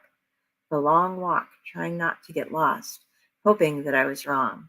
Hoping that I was right and could save them. No lights on in the house. Hearing something, though, sneaking in the back door. The creaking of the floor, the sound of voices, trying to find them.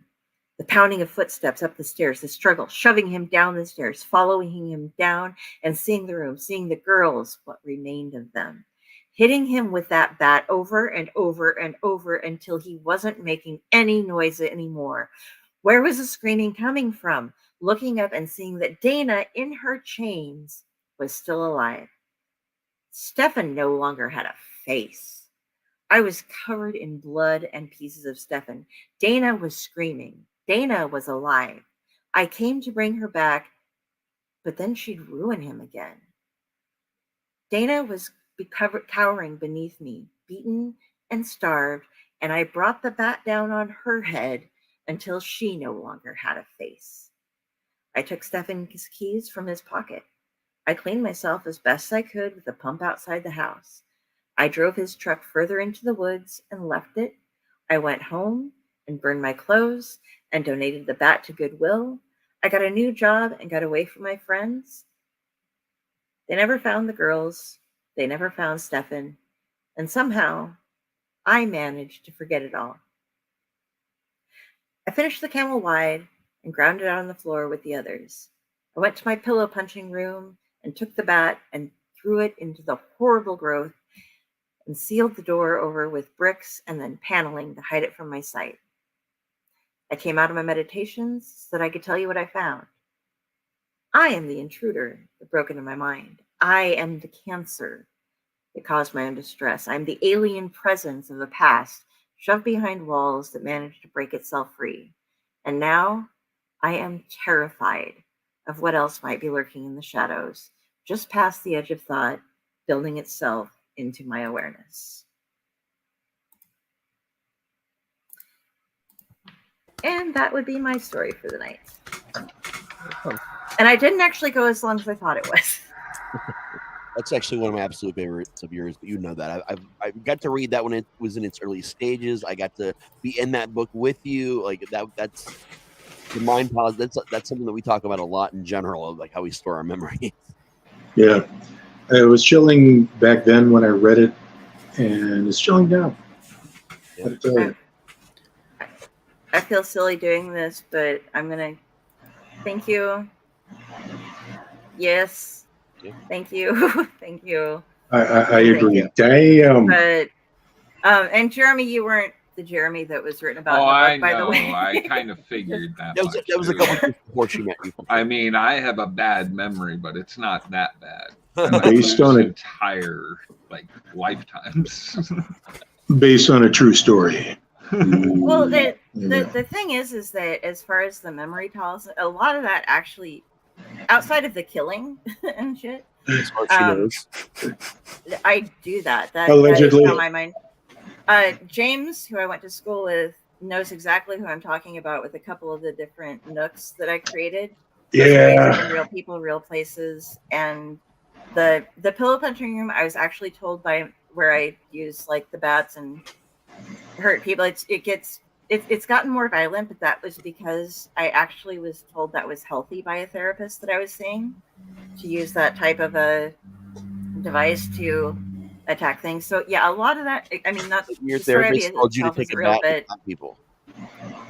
yes, and Glenn Danzig, because this is stupid, but it's real. Like I said, things will change as you've built them. But Glenn Danzig joined my mind palace in just in that room. And so when I walk in and I'm having a particularly bad night and I decide that I need to beat up gelatin figurines and do stuff, he like cheers me on. And he's a little guy. He's shorter than I am. I've met him in person, so I know this.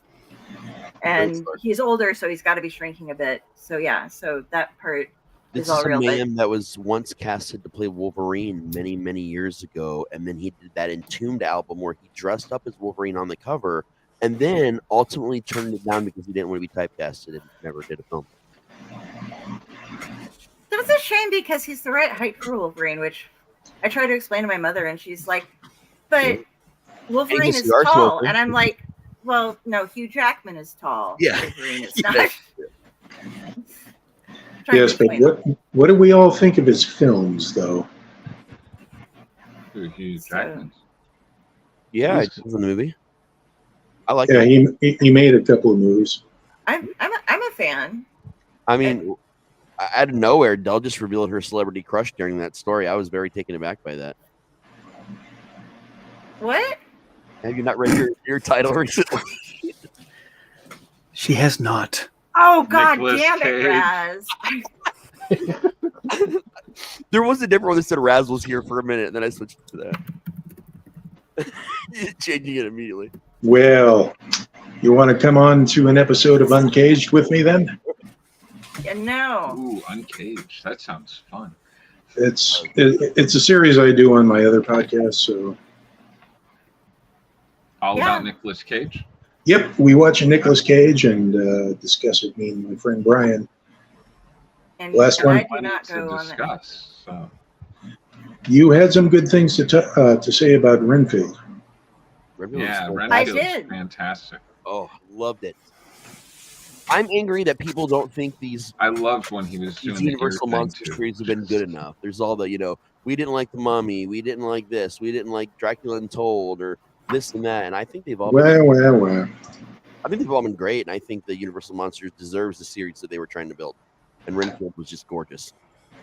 Even as I fucking hate Nicolas Cage, I loved Renfield, and I hate you, Raz. I hate you. I can live with Go it. away. I almost did one worse, but I was not going to do that to you. I almost put favorite song, and I'm not going to say what it is because I don't want anybody to torment with you with it. But I didn't do it. I didn't do it. Is that the recent post? Yes. Yeah, that post got me restricted on Facebook because what I answered back was, it was 2 a.m. and I was in a mood, and I'm like, Todd White, that whiny bitch ass motherfucker. I want to punch him every time I want to see him. I don't even know who that is, but Look him up. He's. I'm sorry that you had to get Are you? in trouble because I hate a song so much that I kick people out of my house for singing it. But yeah, so he's a televangelist who's a big charlatan, and is just Okay. Very I thought he true. was like somebody who sang that song because as it was pointed out to me, they were like, which version? And I'm like, I hate the song. I don't sit around What and song see are we talking about? Oh, Cotton Eye Joe. Oh, I did see that I- post. That. Yeah. Yeah, I was gonna Yeah, I saw that post. Long time ago. Yeah, Well, actually, it was just a couple of Stop, days. or I will wasn't it? kick you off Hey, my Jeremy, network. where did Jeremy, you you come from? just got on. earlier? Don't Where did do I it. come from? Oh, Yeah. well, let me tell you. And then during the story, where did you go? Now I am curious. I am Seriously, curious. I had a 9-year-old with a nightmare. Oh. Oh, it's okay. They get over them real quick. Yeah. Okay, James. James, Well, you're curious. I am curious. Is it just the? This is a folk standard song. Is it entirely, or just the Rednecks version that was in the '90s? Well, as I hate the song, I didn't go look it up to be like, I wonder if there's a version of this song that I'm disgusted by It and was the hate Rednecks that I version, might probably. enjoy. Because the only one I know is the So- Rednecks version, which is like Euro techno. It was mentioned to me that like 30,000 people have covered this song, and I was I mean, it's like if you really, really, really hate Amazing Grace, I don't know why that's just the most covered song in history, pretty much. So actually, yeah, as far as I know, I love Amazing Grace. yeah, but I mean, but if you were really Go marching in. offended by Jesus Christ, Jeremy. Sorry, I grew up in the church. Wait, It hold was on. There's supposed to be like a ... and otherwise is offended by Jesus Christ. Fun Actually, fact, you get the Dell is judging you stare. Fun fact, during a period of my time, I actually did Elvis impersonations, and I did sing Amazing Grace on multiple occasions. You have not experienced Amazing Grace until you've heard it in the original Klingon. That's like Yeah. okay. Everybody loves Hallelujah. Leonard Cohen, great song, covered by many, many, many people. Some covered well, some covered not. But this is one of Yeah. the bad versions. Actually, no. Okay, so the only version that I've listened to that like I'm not. What's the band that they do all their stuff a cappella, and everybody's like, oh yeah, they're awesome because they sing a cappella and pentatonic. They stand on a beach and I like sing. Okay, not I a was going fan. to say rockapella. I can deal with some of their stuff. They do some good versions and stuff, but I'm not just like, oh my god, every version you did something is better than anybody else's. But John Bon Jovi tried to do Hallelujah, and it's really bad. which And I like surprised John me. Bon Jovi. Yeah, I'm a Bon It's Jovi just- fan too, and it was surprising. Yeah. It's just those Well- songs where you're just like, wow, you should never have tried that ever. Okay, so the worship pastor at my church, he took his young son to see Bon Jovi because he was I would Actually- go see Bon Jovi. he was telling me that the band was on point, but John Bon Jovi, he's not hitting him like he used to, which makes me sad. How long ago? But was then, that? last year sometime. Okay, so I saw them. My ex-wife was a huge. I mean, like I've never met anyone that loved John Bon Jovi as much as her. Like even Vampires Los Muertos, she loved because he was in it. Like that was her obsession level, right? Even the weird National Lampoon's movie he did too was The Inventor.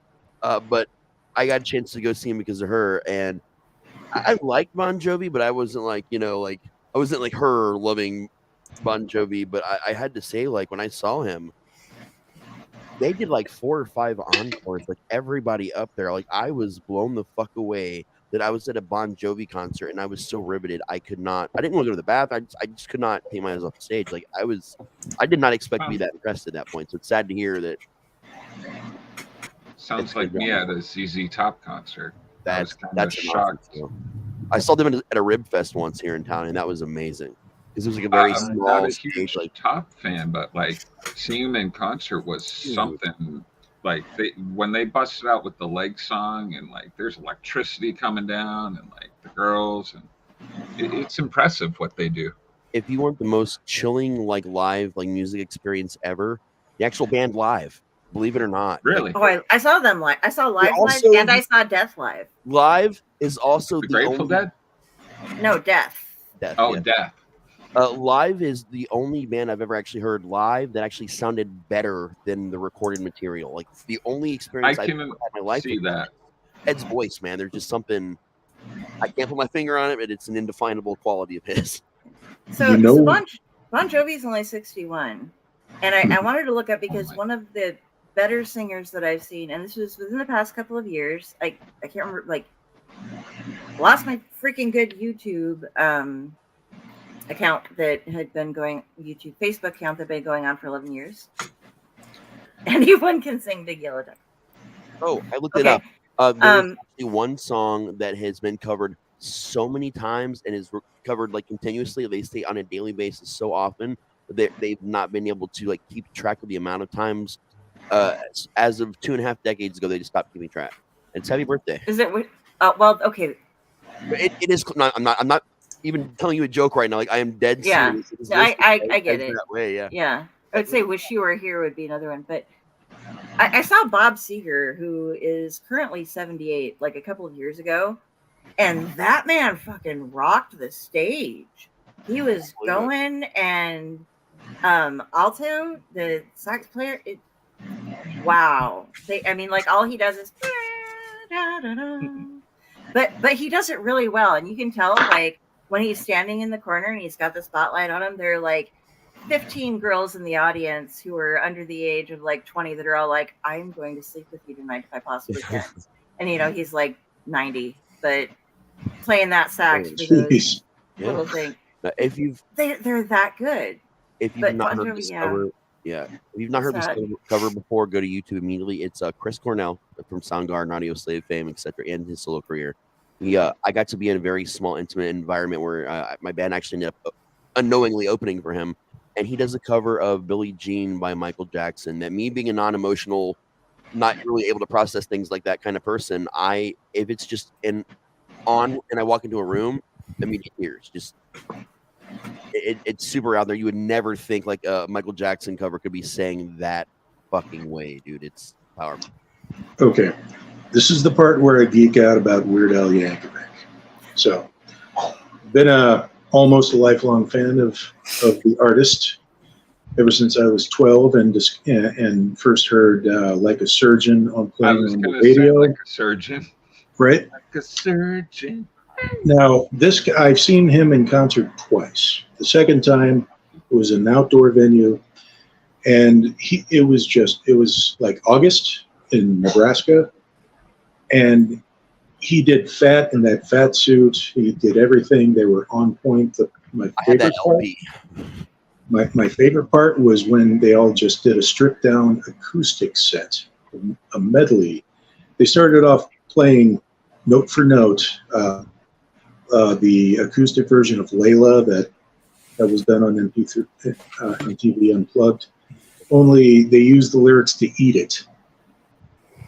To that, it was brilliant. That man is my favorite ones are always not the spot on parodies that he does, but like the style type. Yeah. It's just mind blowing how he can do that and still keep going. Oh yeah. My favorite song of his is it's something like the chorus is something like, "Darling, I get the feeling that you don't love me anymore," and it's all about like poisoning his coffee and stuff like that. That's great. But so we're kind of running up. What do you guys, Tom, Rob, Jar Jar? What are your big like music funsies? My first concert was a Weird Al Yankovic concert. Epic, man. Hell yeah. Straight out of Linwood tour. Nice. I've seen And- Korn a million times. Who? Korn? I actually got some personal stories to tell you about them later on, man. I'm a huge Korn fan. Huge. Okay. My first concert. I don't know where this came from, but hug to someone. My first Sorry. concert. Hold on. My first concert was the Statler Brothers. I actually love the Statler Brothers. I've met them 8 times because they were one of my grandmother's favorite Guess who bands. was At her my time, first? she like followed them. They do a great show. I have to admit, I was like 17 or 16 still. Up until like 5 years before she passed, she still got a Christmas card from them every year. Nice. That's Now very my sweet. musical tastes are like really slow, easy listening.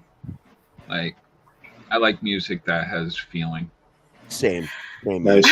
But yeah, I'm I'm talking shit. In my first concert experience, I was 12, the summer before I turned 13, and it was Guar in an old opera house. Nice. That was super weird. Oh, so jelly. And then the very next summer, TLC at an amusement park. It was totally. My Gore shirt is upstairs. I went to Gore with James, and due to seizures, I have to watch the concerts with a shirt over my face for most of them. She tied one of my shirts over her People head. must Yes. just That's be pretty like really confused by they're just like, Why am I suddenly covered in ninja. blood? Oh shit! she's a Well, ninja. I got the because everybody Guar is the only what category of metal do we put them in? Give me- James, you're the expert. Well, I would say they're metal, but they Rock opera. they have a purpose. Yeah. Okay. Like everybody blows them off thinking, oh, all gimmicky. No, these were former art students. Yeah. First of all, Man. so And yeah, actually, the theme for the chorus of "Have You Seen Me" when they do the "Have You Seen Me," Yeah. I'm not. Don't I even. would say That's that beautiful.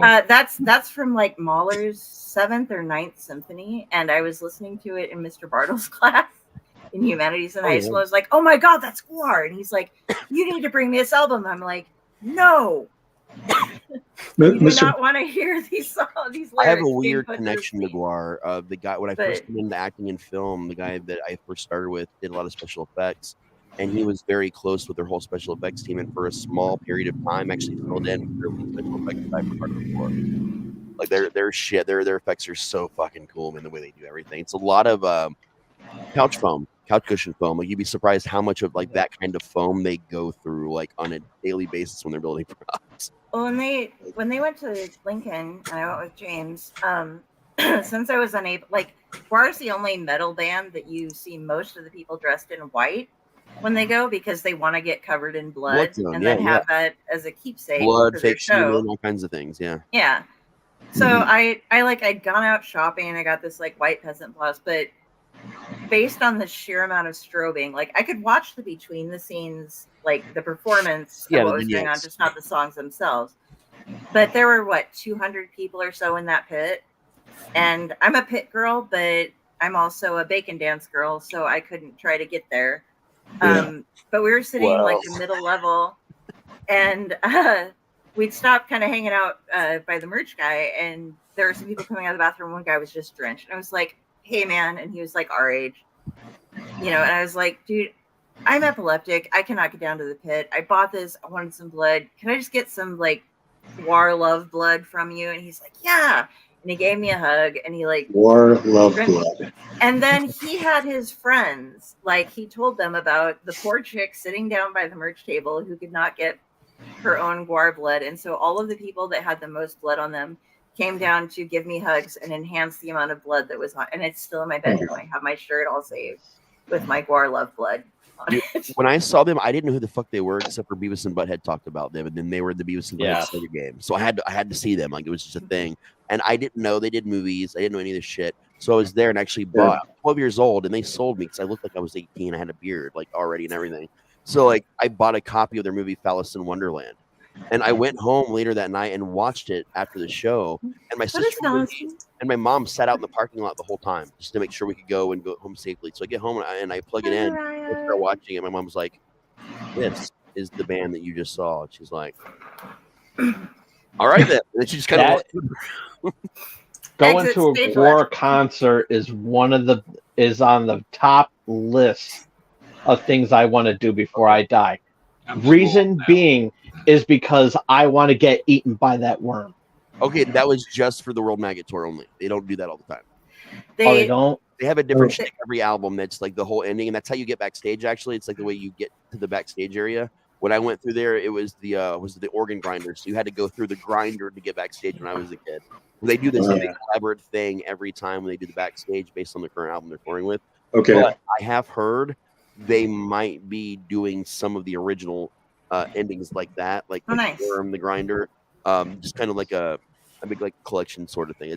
That's the word out on the street, I guess, as you call it right now. But it'd be really super cool to follow them around once and just kind of experience all the endings.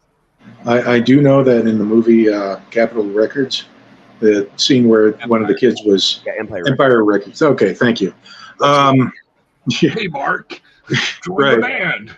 Right, and then the worm eats him and everything. But then 20 years later, Gore does a concert, and then the same actor like pops out of the worm and goes, "I was in there for 20 years." Shit. Yeah. They forgot one of their giant phalluses in Lincoln in one of their previous shows, and I had friends who worked at the venue, and so How they do were you like, forget a phallus? Well, this wasn't just a phallus. This was like a 10-foot tall phallus. Like, yeah, it was this huge thing. And so they're all like, we're getting ready to forward this to Guar. But we all wanted pictures of it first. So there's all these like Facebook posts of like selfies with a giant penis. And like the I whole think crew I'd with wake a up with a dick in my hand today. See, You're so glad you're on this show, aren't you? My brain just went to that scene in Spinal Tap where they're trying to do that Stonehenge. So I'm wondering if, like, okay, we only put this, so it's supposed to be a 10-foot phallus, but this was in 11. Right.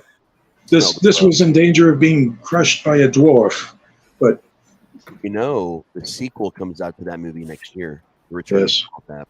Yeah. Wow. Rob, what's your music go-to gig thing? We've all been kind of like isolating you. It's mostly stuff I can sing along with. I'm hugely eclectic, but I sing all the time. Are you a tenor? I'm a terrible. So 10 or 15 miles. It's like I tell the kids, the only instrument I play is the radio. Yeah. Yes. I sing tenor 10 or 15 miles away. Yes. I actually just spent a little while trying to find a Nicolas Cage cover of Cotton Eye Joe, and I can't find one. Dude, I got an idea. New video project. We're gonna take the theme song. I can yank it without the lyrics, and then we're gonna take all these different clips from Nick Cage movies until we I'm find going to judge you. piece together the lyrics from movies. That'd be fun. That'd be a fun project. Should be easy to do. He talks enough sometimes. Oh God, yes he does. And I'm very sorry to all of the Nicolas Cage fans out there, and I'm probably sorry to Nicolas Cage himself. You just fucking creep me out. He's just kind of. That's okay. I creep myself out too. Yeah, he's like one of those guys that kind of knows. Are you going to finish that sandwich? My friend Cooper was actually the cop in the Mom and Dad movie he did. So he actually got to meet him. He said, like, the whole time they were filming, he was just very, I wouldn't really talk to anybody. Just seemed off. And Cooper started realizing that all he was doing was playing his character, but when they weren't filming. And then after it was all over, he went and shook everybody's hands individually. Every cast member, craft services, every person that touched that set. He went up to each of them and said, "Hey, super sorry I came off probably awkward, weird. This is how I kind of stay in character. It's my shtick. I really appreciate the fact that you were here. Thank you so much." And individually made the time to shake everyone's hand. Like, and I already liked him before, but hearing that story coming from my buddy Cooper, like, that was like, holy shit, that's cool, man.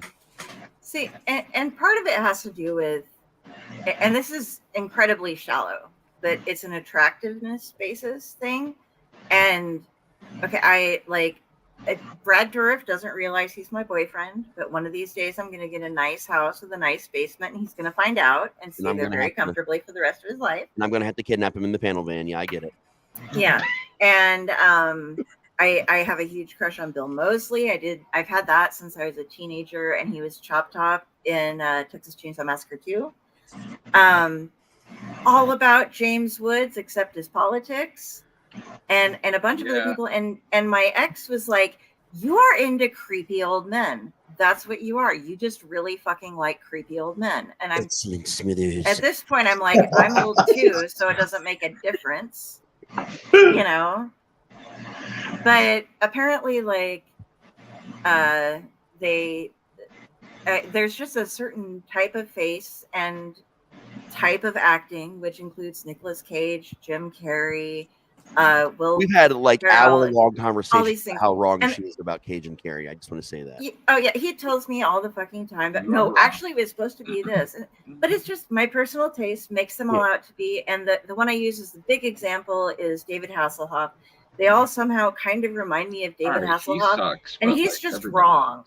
And like he posed in the 80s with those Shar-Pei puppies, covered like he's naked, hairy, and covered with wrinkle puppies, and people were like, "Oh, that's great." I'm like, those dogs were in therapy for the rest of their fucking lives. The SPCA didn't say a word, and that's just terrible. So it might have something to do with they're also over the top in things. I like John Malkovich. In my defense, I've only recommended a lot of Jim Carrey's non-comedy to her because that's what I really. Okay, I've sat through a couple and I have enjoyed them. And one of them actually was a comedy, The Liar Liar. That's one of his comedies that I do like. Yeah. It wasn't him being insane and overacting. I mean, he was overacting my ass. Do you mind? But yeah, but that's just my taste, and I'm sorry. And every group needs that one person, so I'm that one person. Naysayer. Well, all I can say is there are 5 Nicolas Cage movies that made me a fan. One was was Pig. His performance in Pig. 2 is Willy's Wonderland. Oh man, yes. Where he didn't even have a line of dialogue. Well, they revealed later that his character is supposed to be autistic. We were just talking about Renfield. It explains whole thing. Renfield is another good one. I have to admit, it was Gone in 60 Seconds that made me a fan. And then there's Mandy. Oh, that was a good one too. I come from a whole different side. Like when I was a kid, I saw Raising Arizona, and I thought like I saw them as a family. The convicts, everybody sitting at the table, and I didn't necessarily have that kind of life. And I thought, dude, that's a family. That's what a family is. Like that is it right there, and that's what Nick Cage just kind of crept in my brain.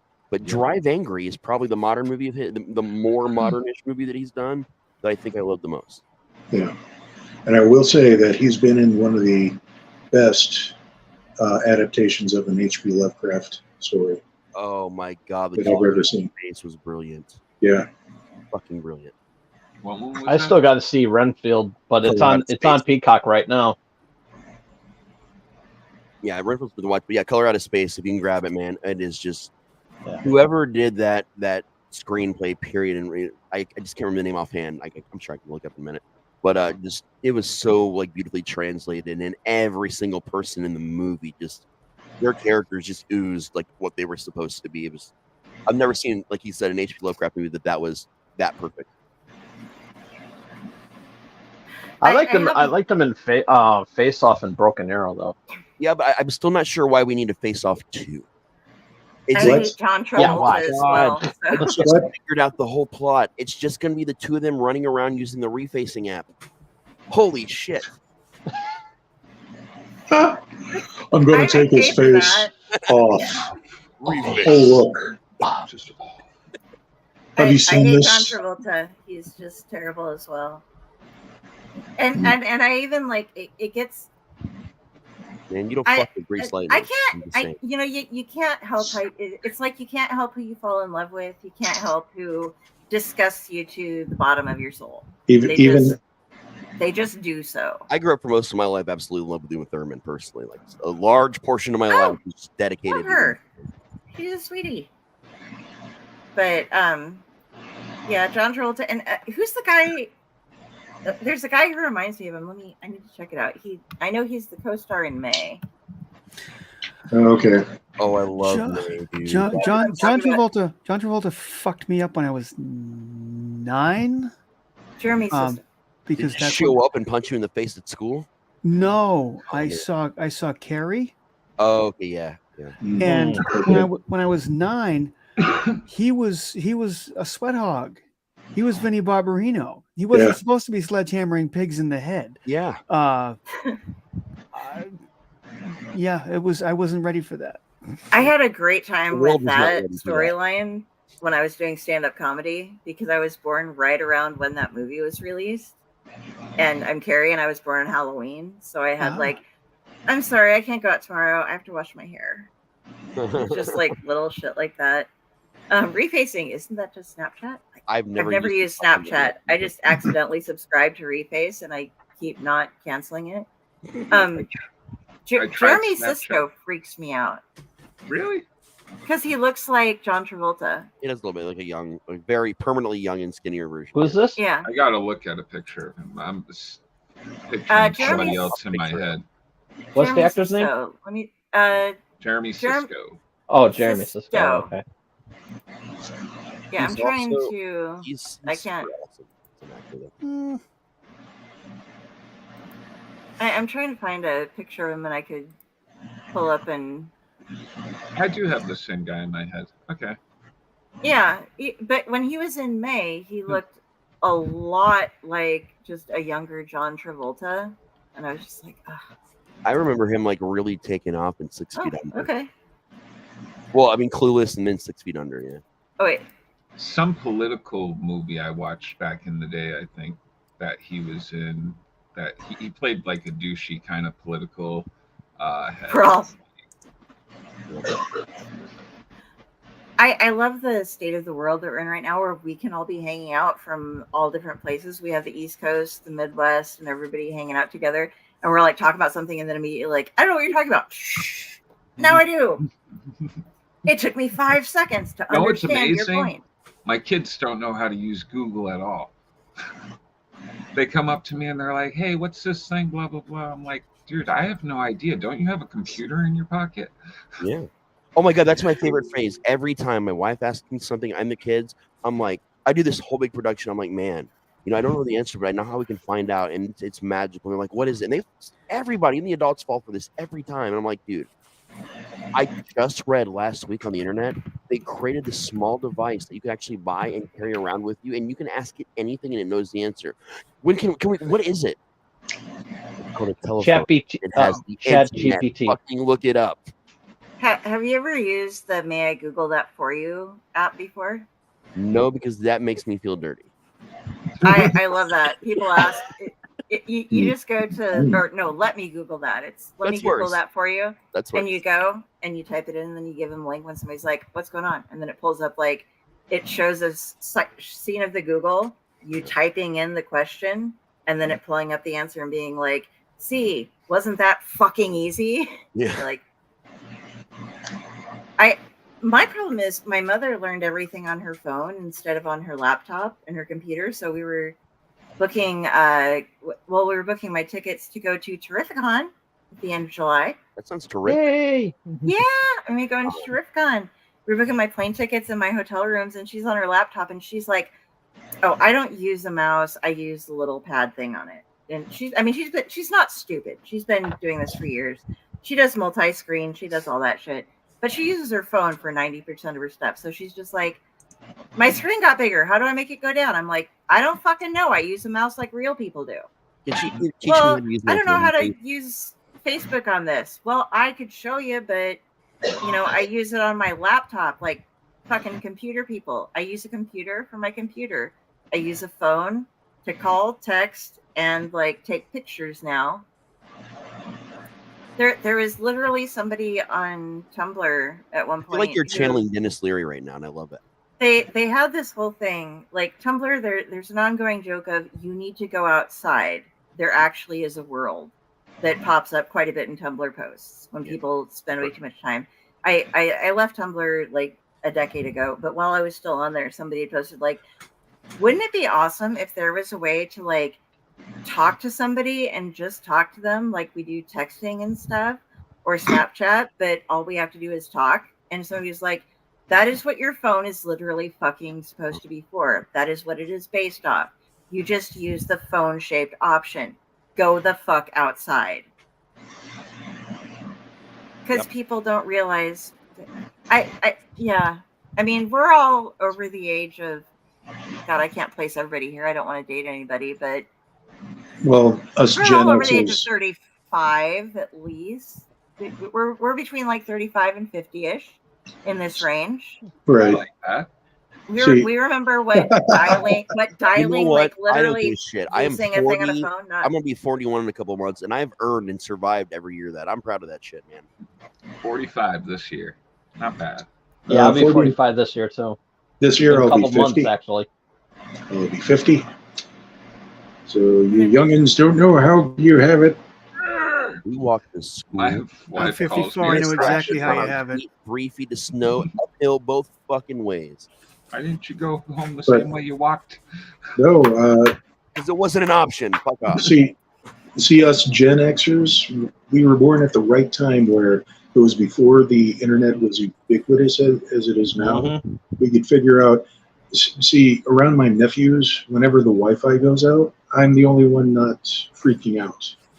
I'm like, that's right. Just pick up a book, and just we did this thing called reading and going outside, and sometimes we didn't come back until like the outside lights started coming on. It was You couldn't call your friends really because it was awkward to speak. We to weren't parents, allowed so- inside. I Yeah, don't know. you would know they were home if they're by. unless you're bleeding, stay the fuck out there. Yeah. You only Yeah, knew no, And I was street lights actually were a afraid to- curfew. There's I a was afraid hose. to tell that we Wash were the blood bleeding. off. We were Your ass like, to if get a somebody hit got and hurt, get we're in like, for it. somebody else is the doctor around here. I would spend hours in this box of sand outside at a playground. So to everybody else who writes here, which is like at least half of us, how hard is it when you're writing now? Because we had all these awesome novels that we grew up with reading, and now there's like the internet and cell phones, and it's like, oh, you just hit one button and you contacted everyone, and you hit 3 buttons and you researched all your problems. To actually write in the present time, like not to write your stories back before those things. Yeah. Because I mean, like I go into Gothic levels and drop back to a time before it was like, oh, I can just do all this and it's done. Right. But how many of you actually write in the current time, and how do you use that effectively? Or have you read people who do such? You mean the problem of trying to create any kind of isolation in a world that everybody's just connected? Yeah. Yes. Well, Depends on the story. I think my process when I was like super young, like writing, because I had a typewriter at one point in time, but then the family got the word processor, right?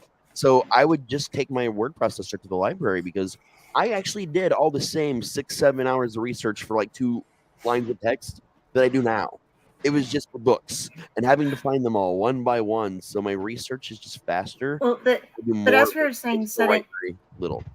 Making the setting of the story in a place where you aren't where you don't have a phone on you all the time, and you don't have like Miranda, Linda.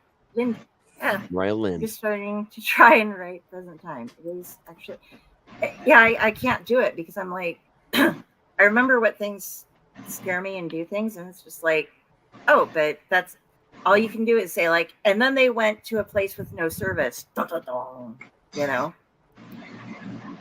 so Okay, and James? I just started writing my.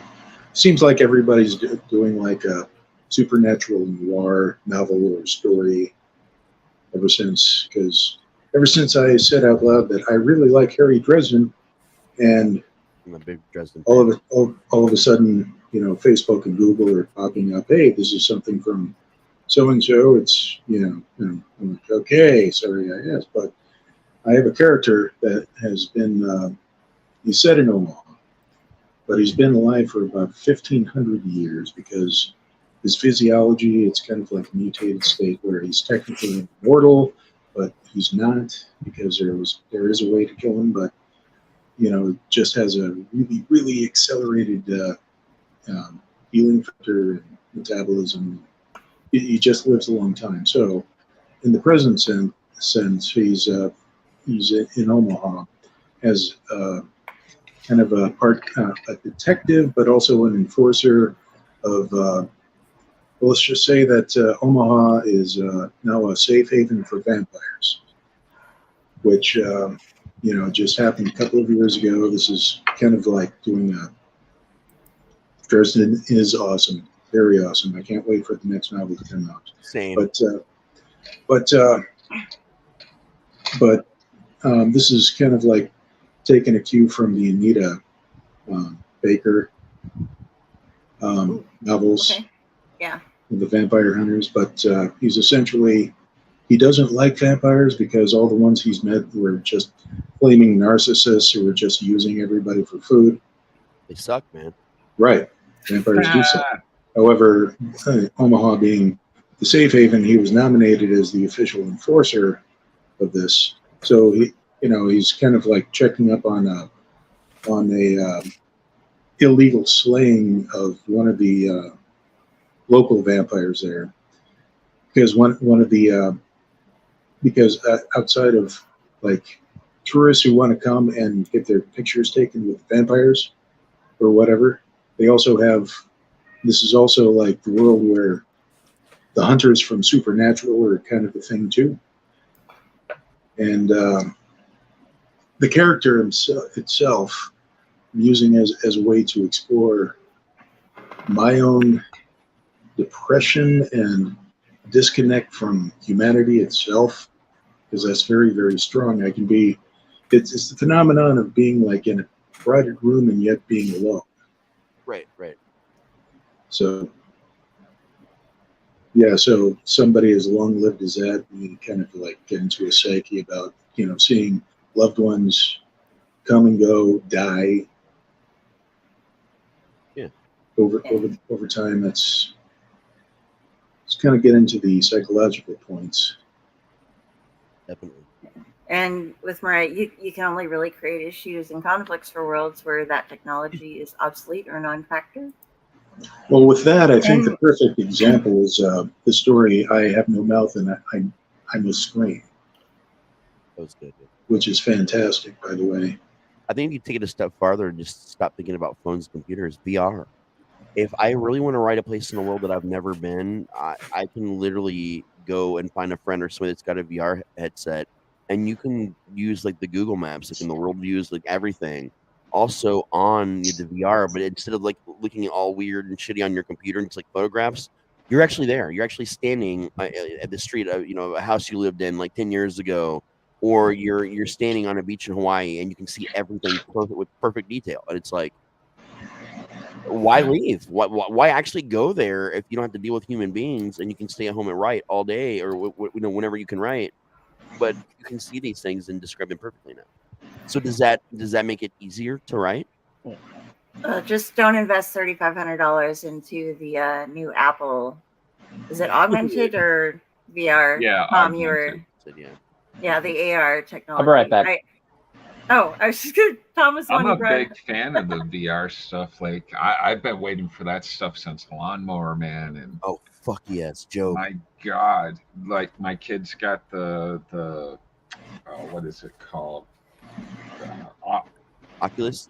Yeah, the Oculus. They're cool. And like there was some Jurassic Park thing, and just the opening Universal, you come in and you're over the planet, and it's disorienting. Like you're just like, holy shit, and you like just put the glasses on, like your brain really just takes you there. It's kind of fun. I like playing this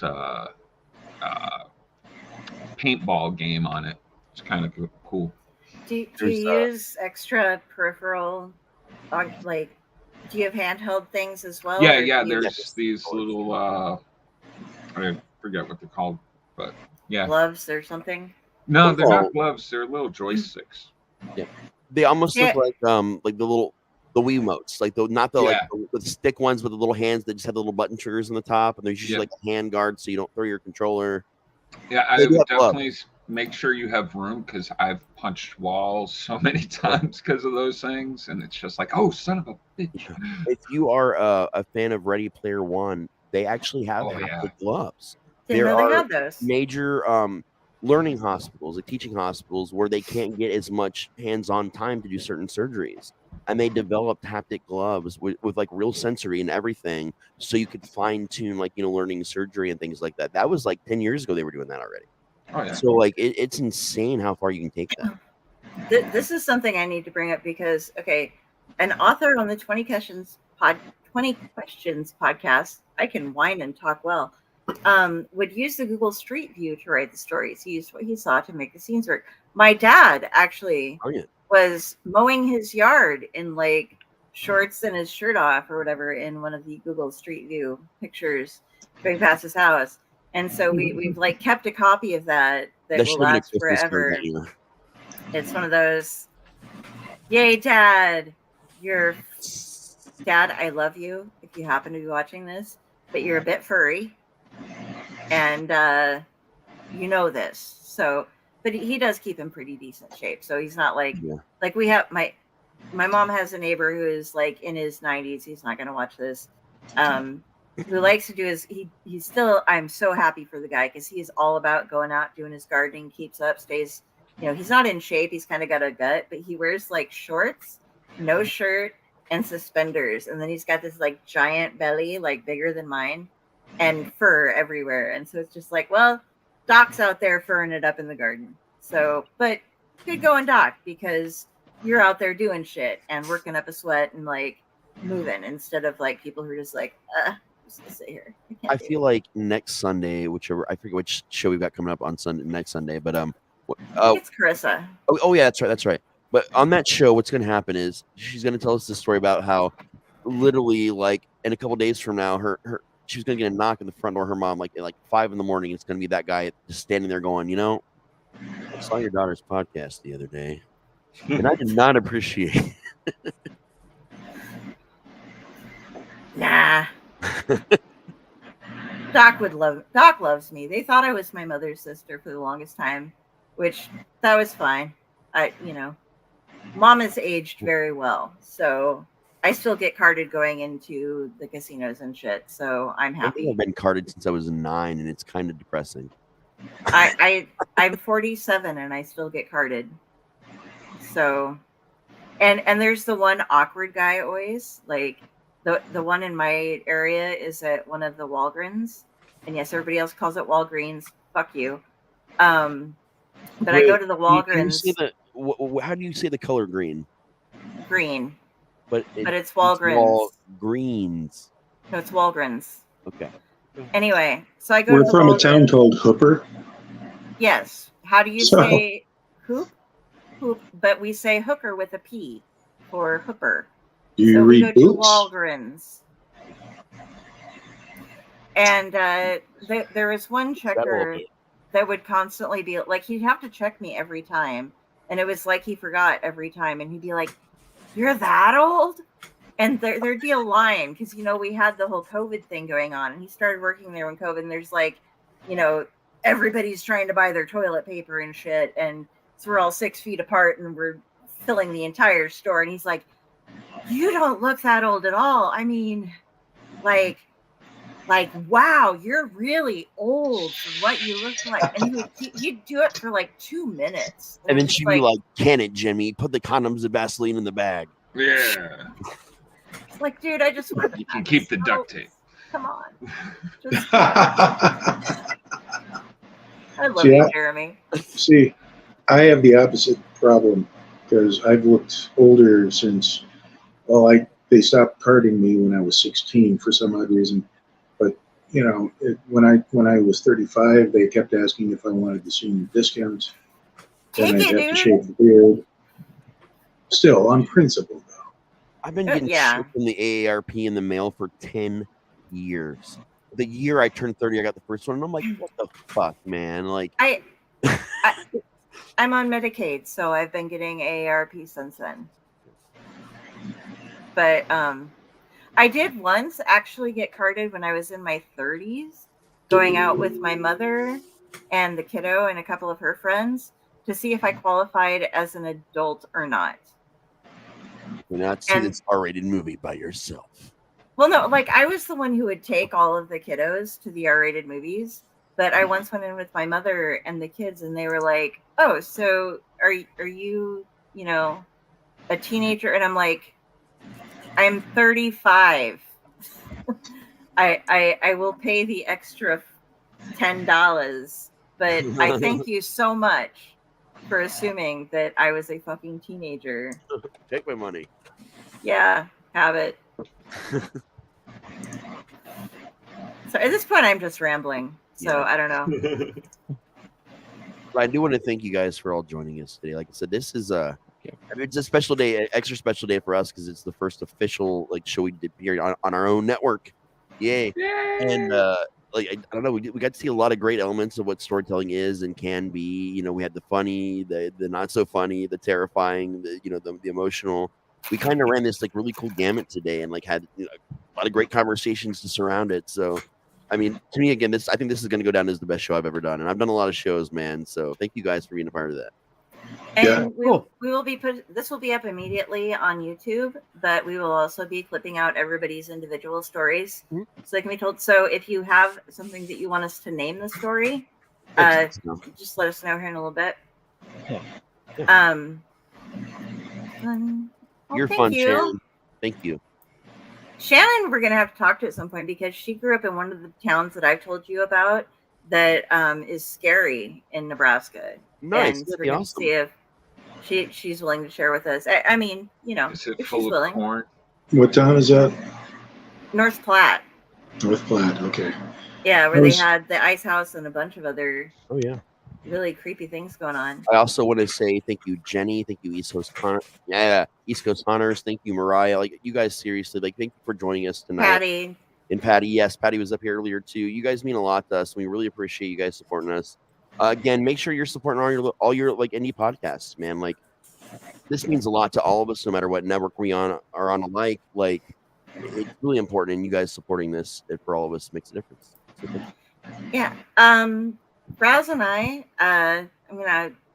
you can catch our information down below or up above, wherever you're at. Jeremy, I will be adding yours in because you joined us a little bit late, but I'm going to go through. Hold on. Is this going to be the first show that actually recognizes I'm on it? Oh, yeah. Yeah, but you'll have more where you're like an actual host. This is Jeremy showed up to hang out and be announced that he was part of the network, if that works. It's your first appearance, but not your first show. I'm on about 4 shows, and like, I don't think one of them has me in their intros or anything. We're working on that. We'll talk to you about that after we get done. I'm going to let everybody. We're going to change his name to Jeremy Cena. We love you, Jeremy. One of us. I don't mind it. After coming back from non-podcasting, podcasting just on its own, like it's its own reward. I was part of a team that was all about becoming famous and stuff like that. Which, if you're on podcasting, you should never do it for that. No. But it's like writing for the money.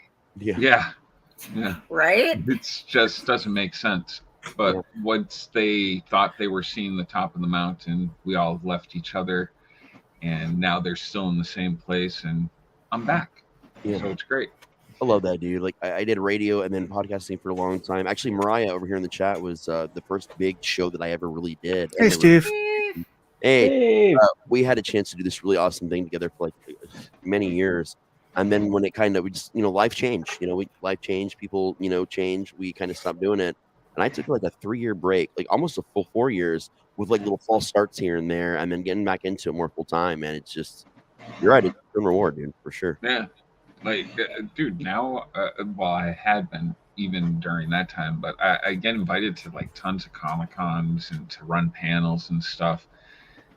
people are like, "Oh, how much do they pay you?" I'm like, dude, I get to hang out with like people like I don't know, Lance Henriksen or like Machete. Like, I'm just like, that in itself is fucking cool. Yeah. Yeah, we just want to tell stories and tell things about people telling stories, and interviews and things like that work. Yeah. And these are super fun, sitting around and actually sharing the stories with people.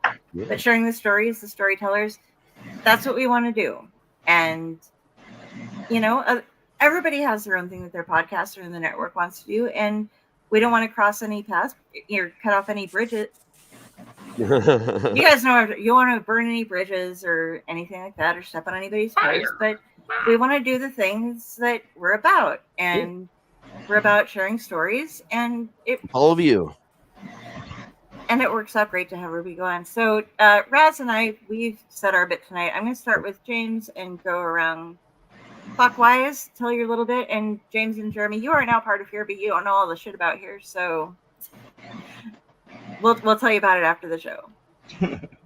Okay. Whoa, I'm big. You are big.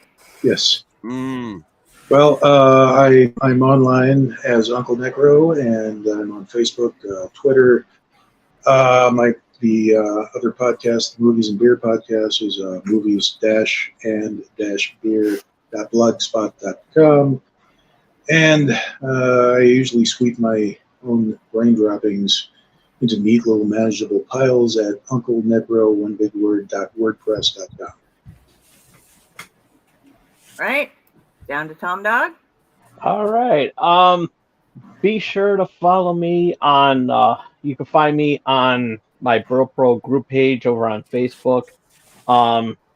Those who follow me are welcome to post whatever they want, and even though I'm always posting something, but don't be shy. Feel free to, post some fun stuff and everything like that, and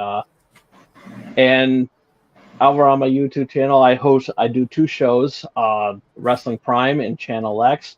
All this week, I'm going to be doing a Channel X video game special, which was originally E3 week, but that ain't happening. So I'm doing my own thing.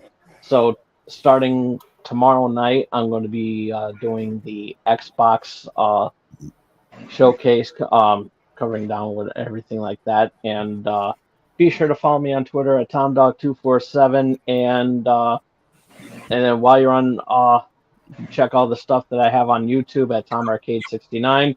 And while you're doing that, you can face hug that subscribe button. Nice. All right, over to Rob. You can find me on Twitter and Instagram, but I won't find you because I'm never on there. If you actually want me to respond, you can find me on Facebook. Or my website, robsmales.com is easy if you can spell it. And I'm pretty active with New England horror writers. So if you look them up on Facebook as well, you'll probably find me farting around there. All right. Over to Jeremy. Jar Jar. Dun, dun, dun. Hey, you can check me out on the Dorkening Podcast Network, as well as now the Owl Light Network. Is that right? Yep. Yes. Look at me. I already got it down. All right.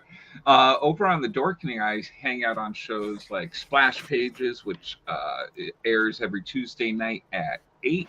I'll be on, well, actually, we're not sure if I'll be on Still Toking this week because our guest has canceled, but that's on Wednesdays at 7, and this is all Eastern Standard Time. And let's see, there's Midweek Geeks on Wednesdays at 9, and let's see, I have an IMDb. Look up Jeremy Cordy. It's kind of fun. And that's about it. All right. Well, thank you, everybody, for hanging out with us tonight. One more thing.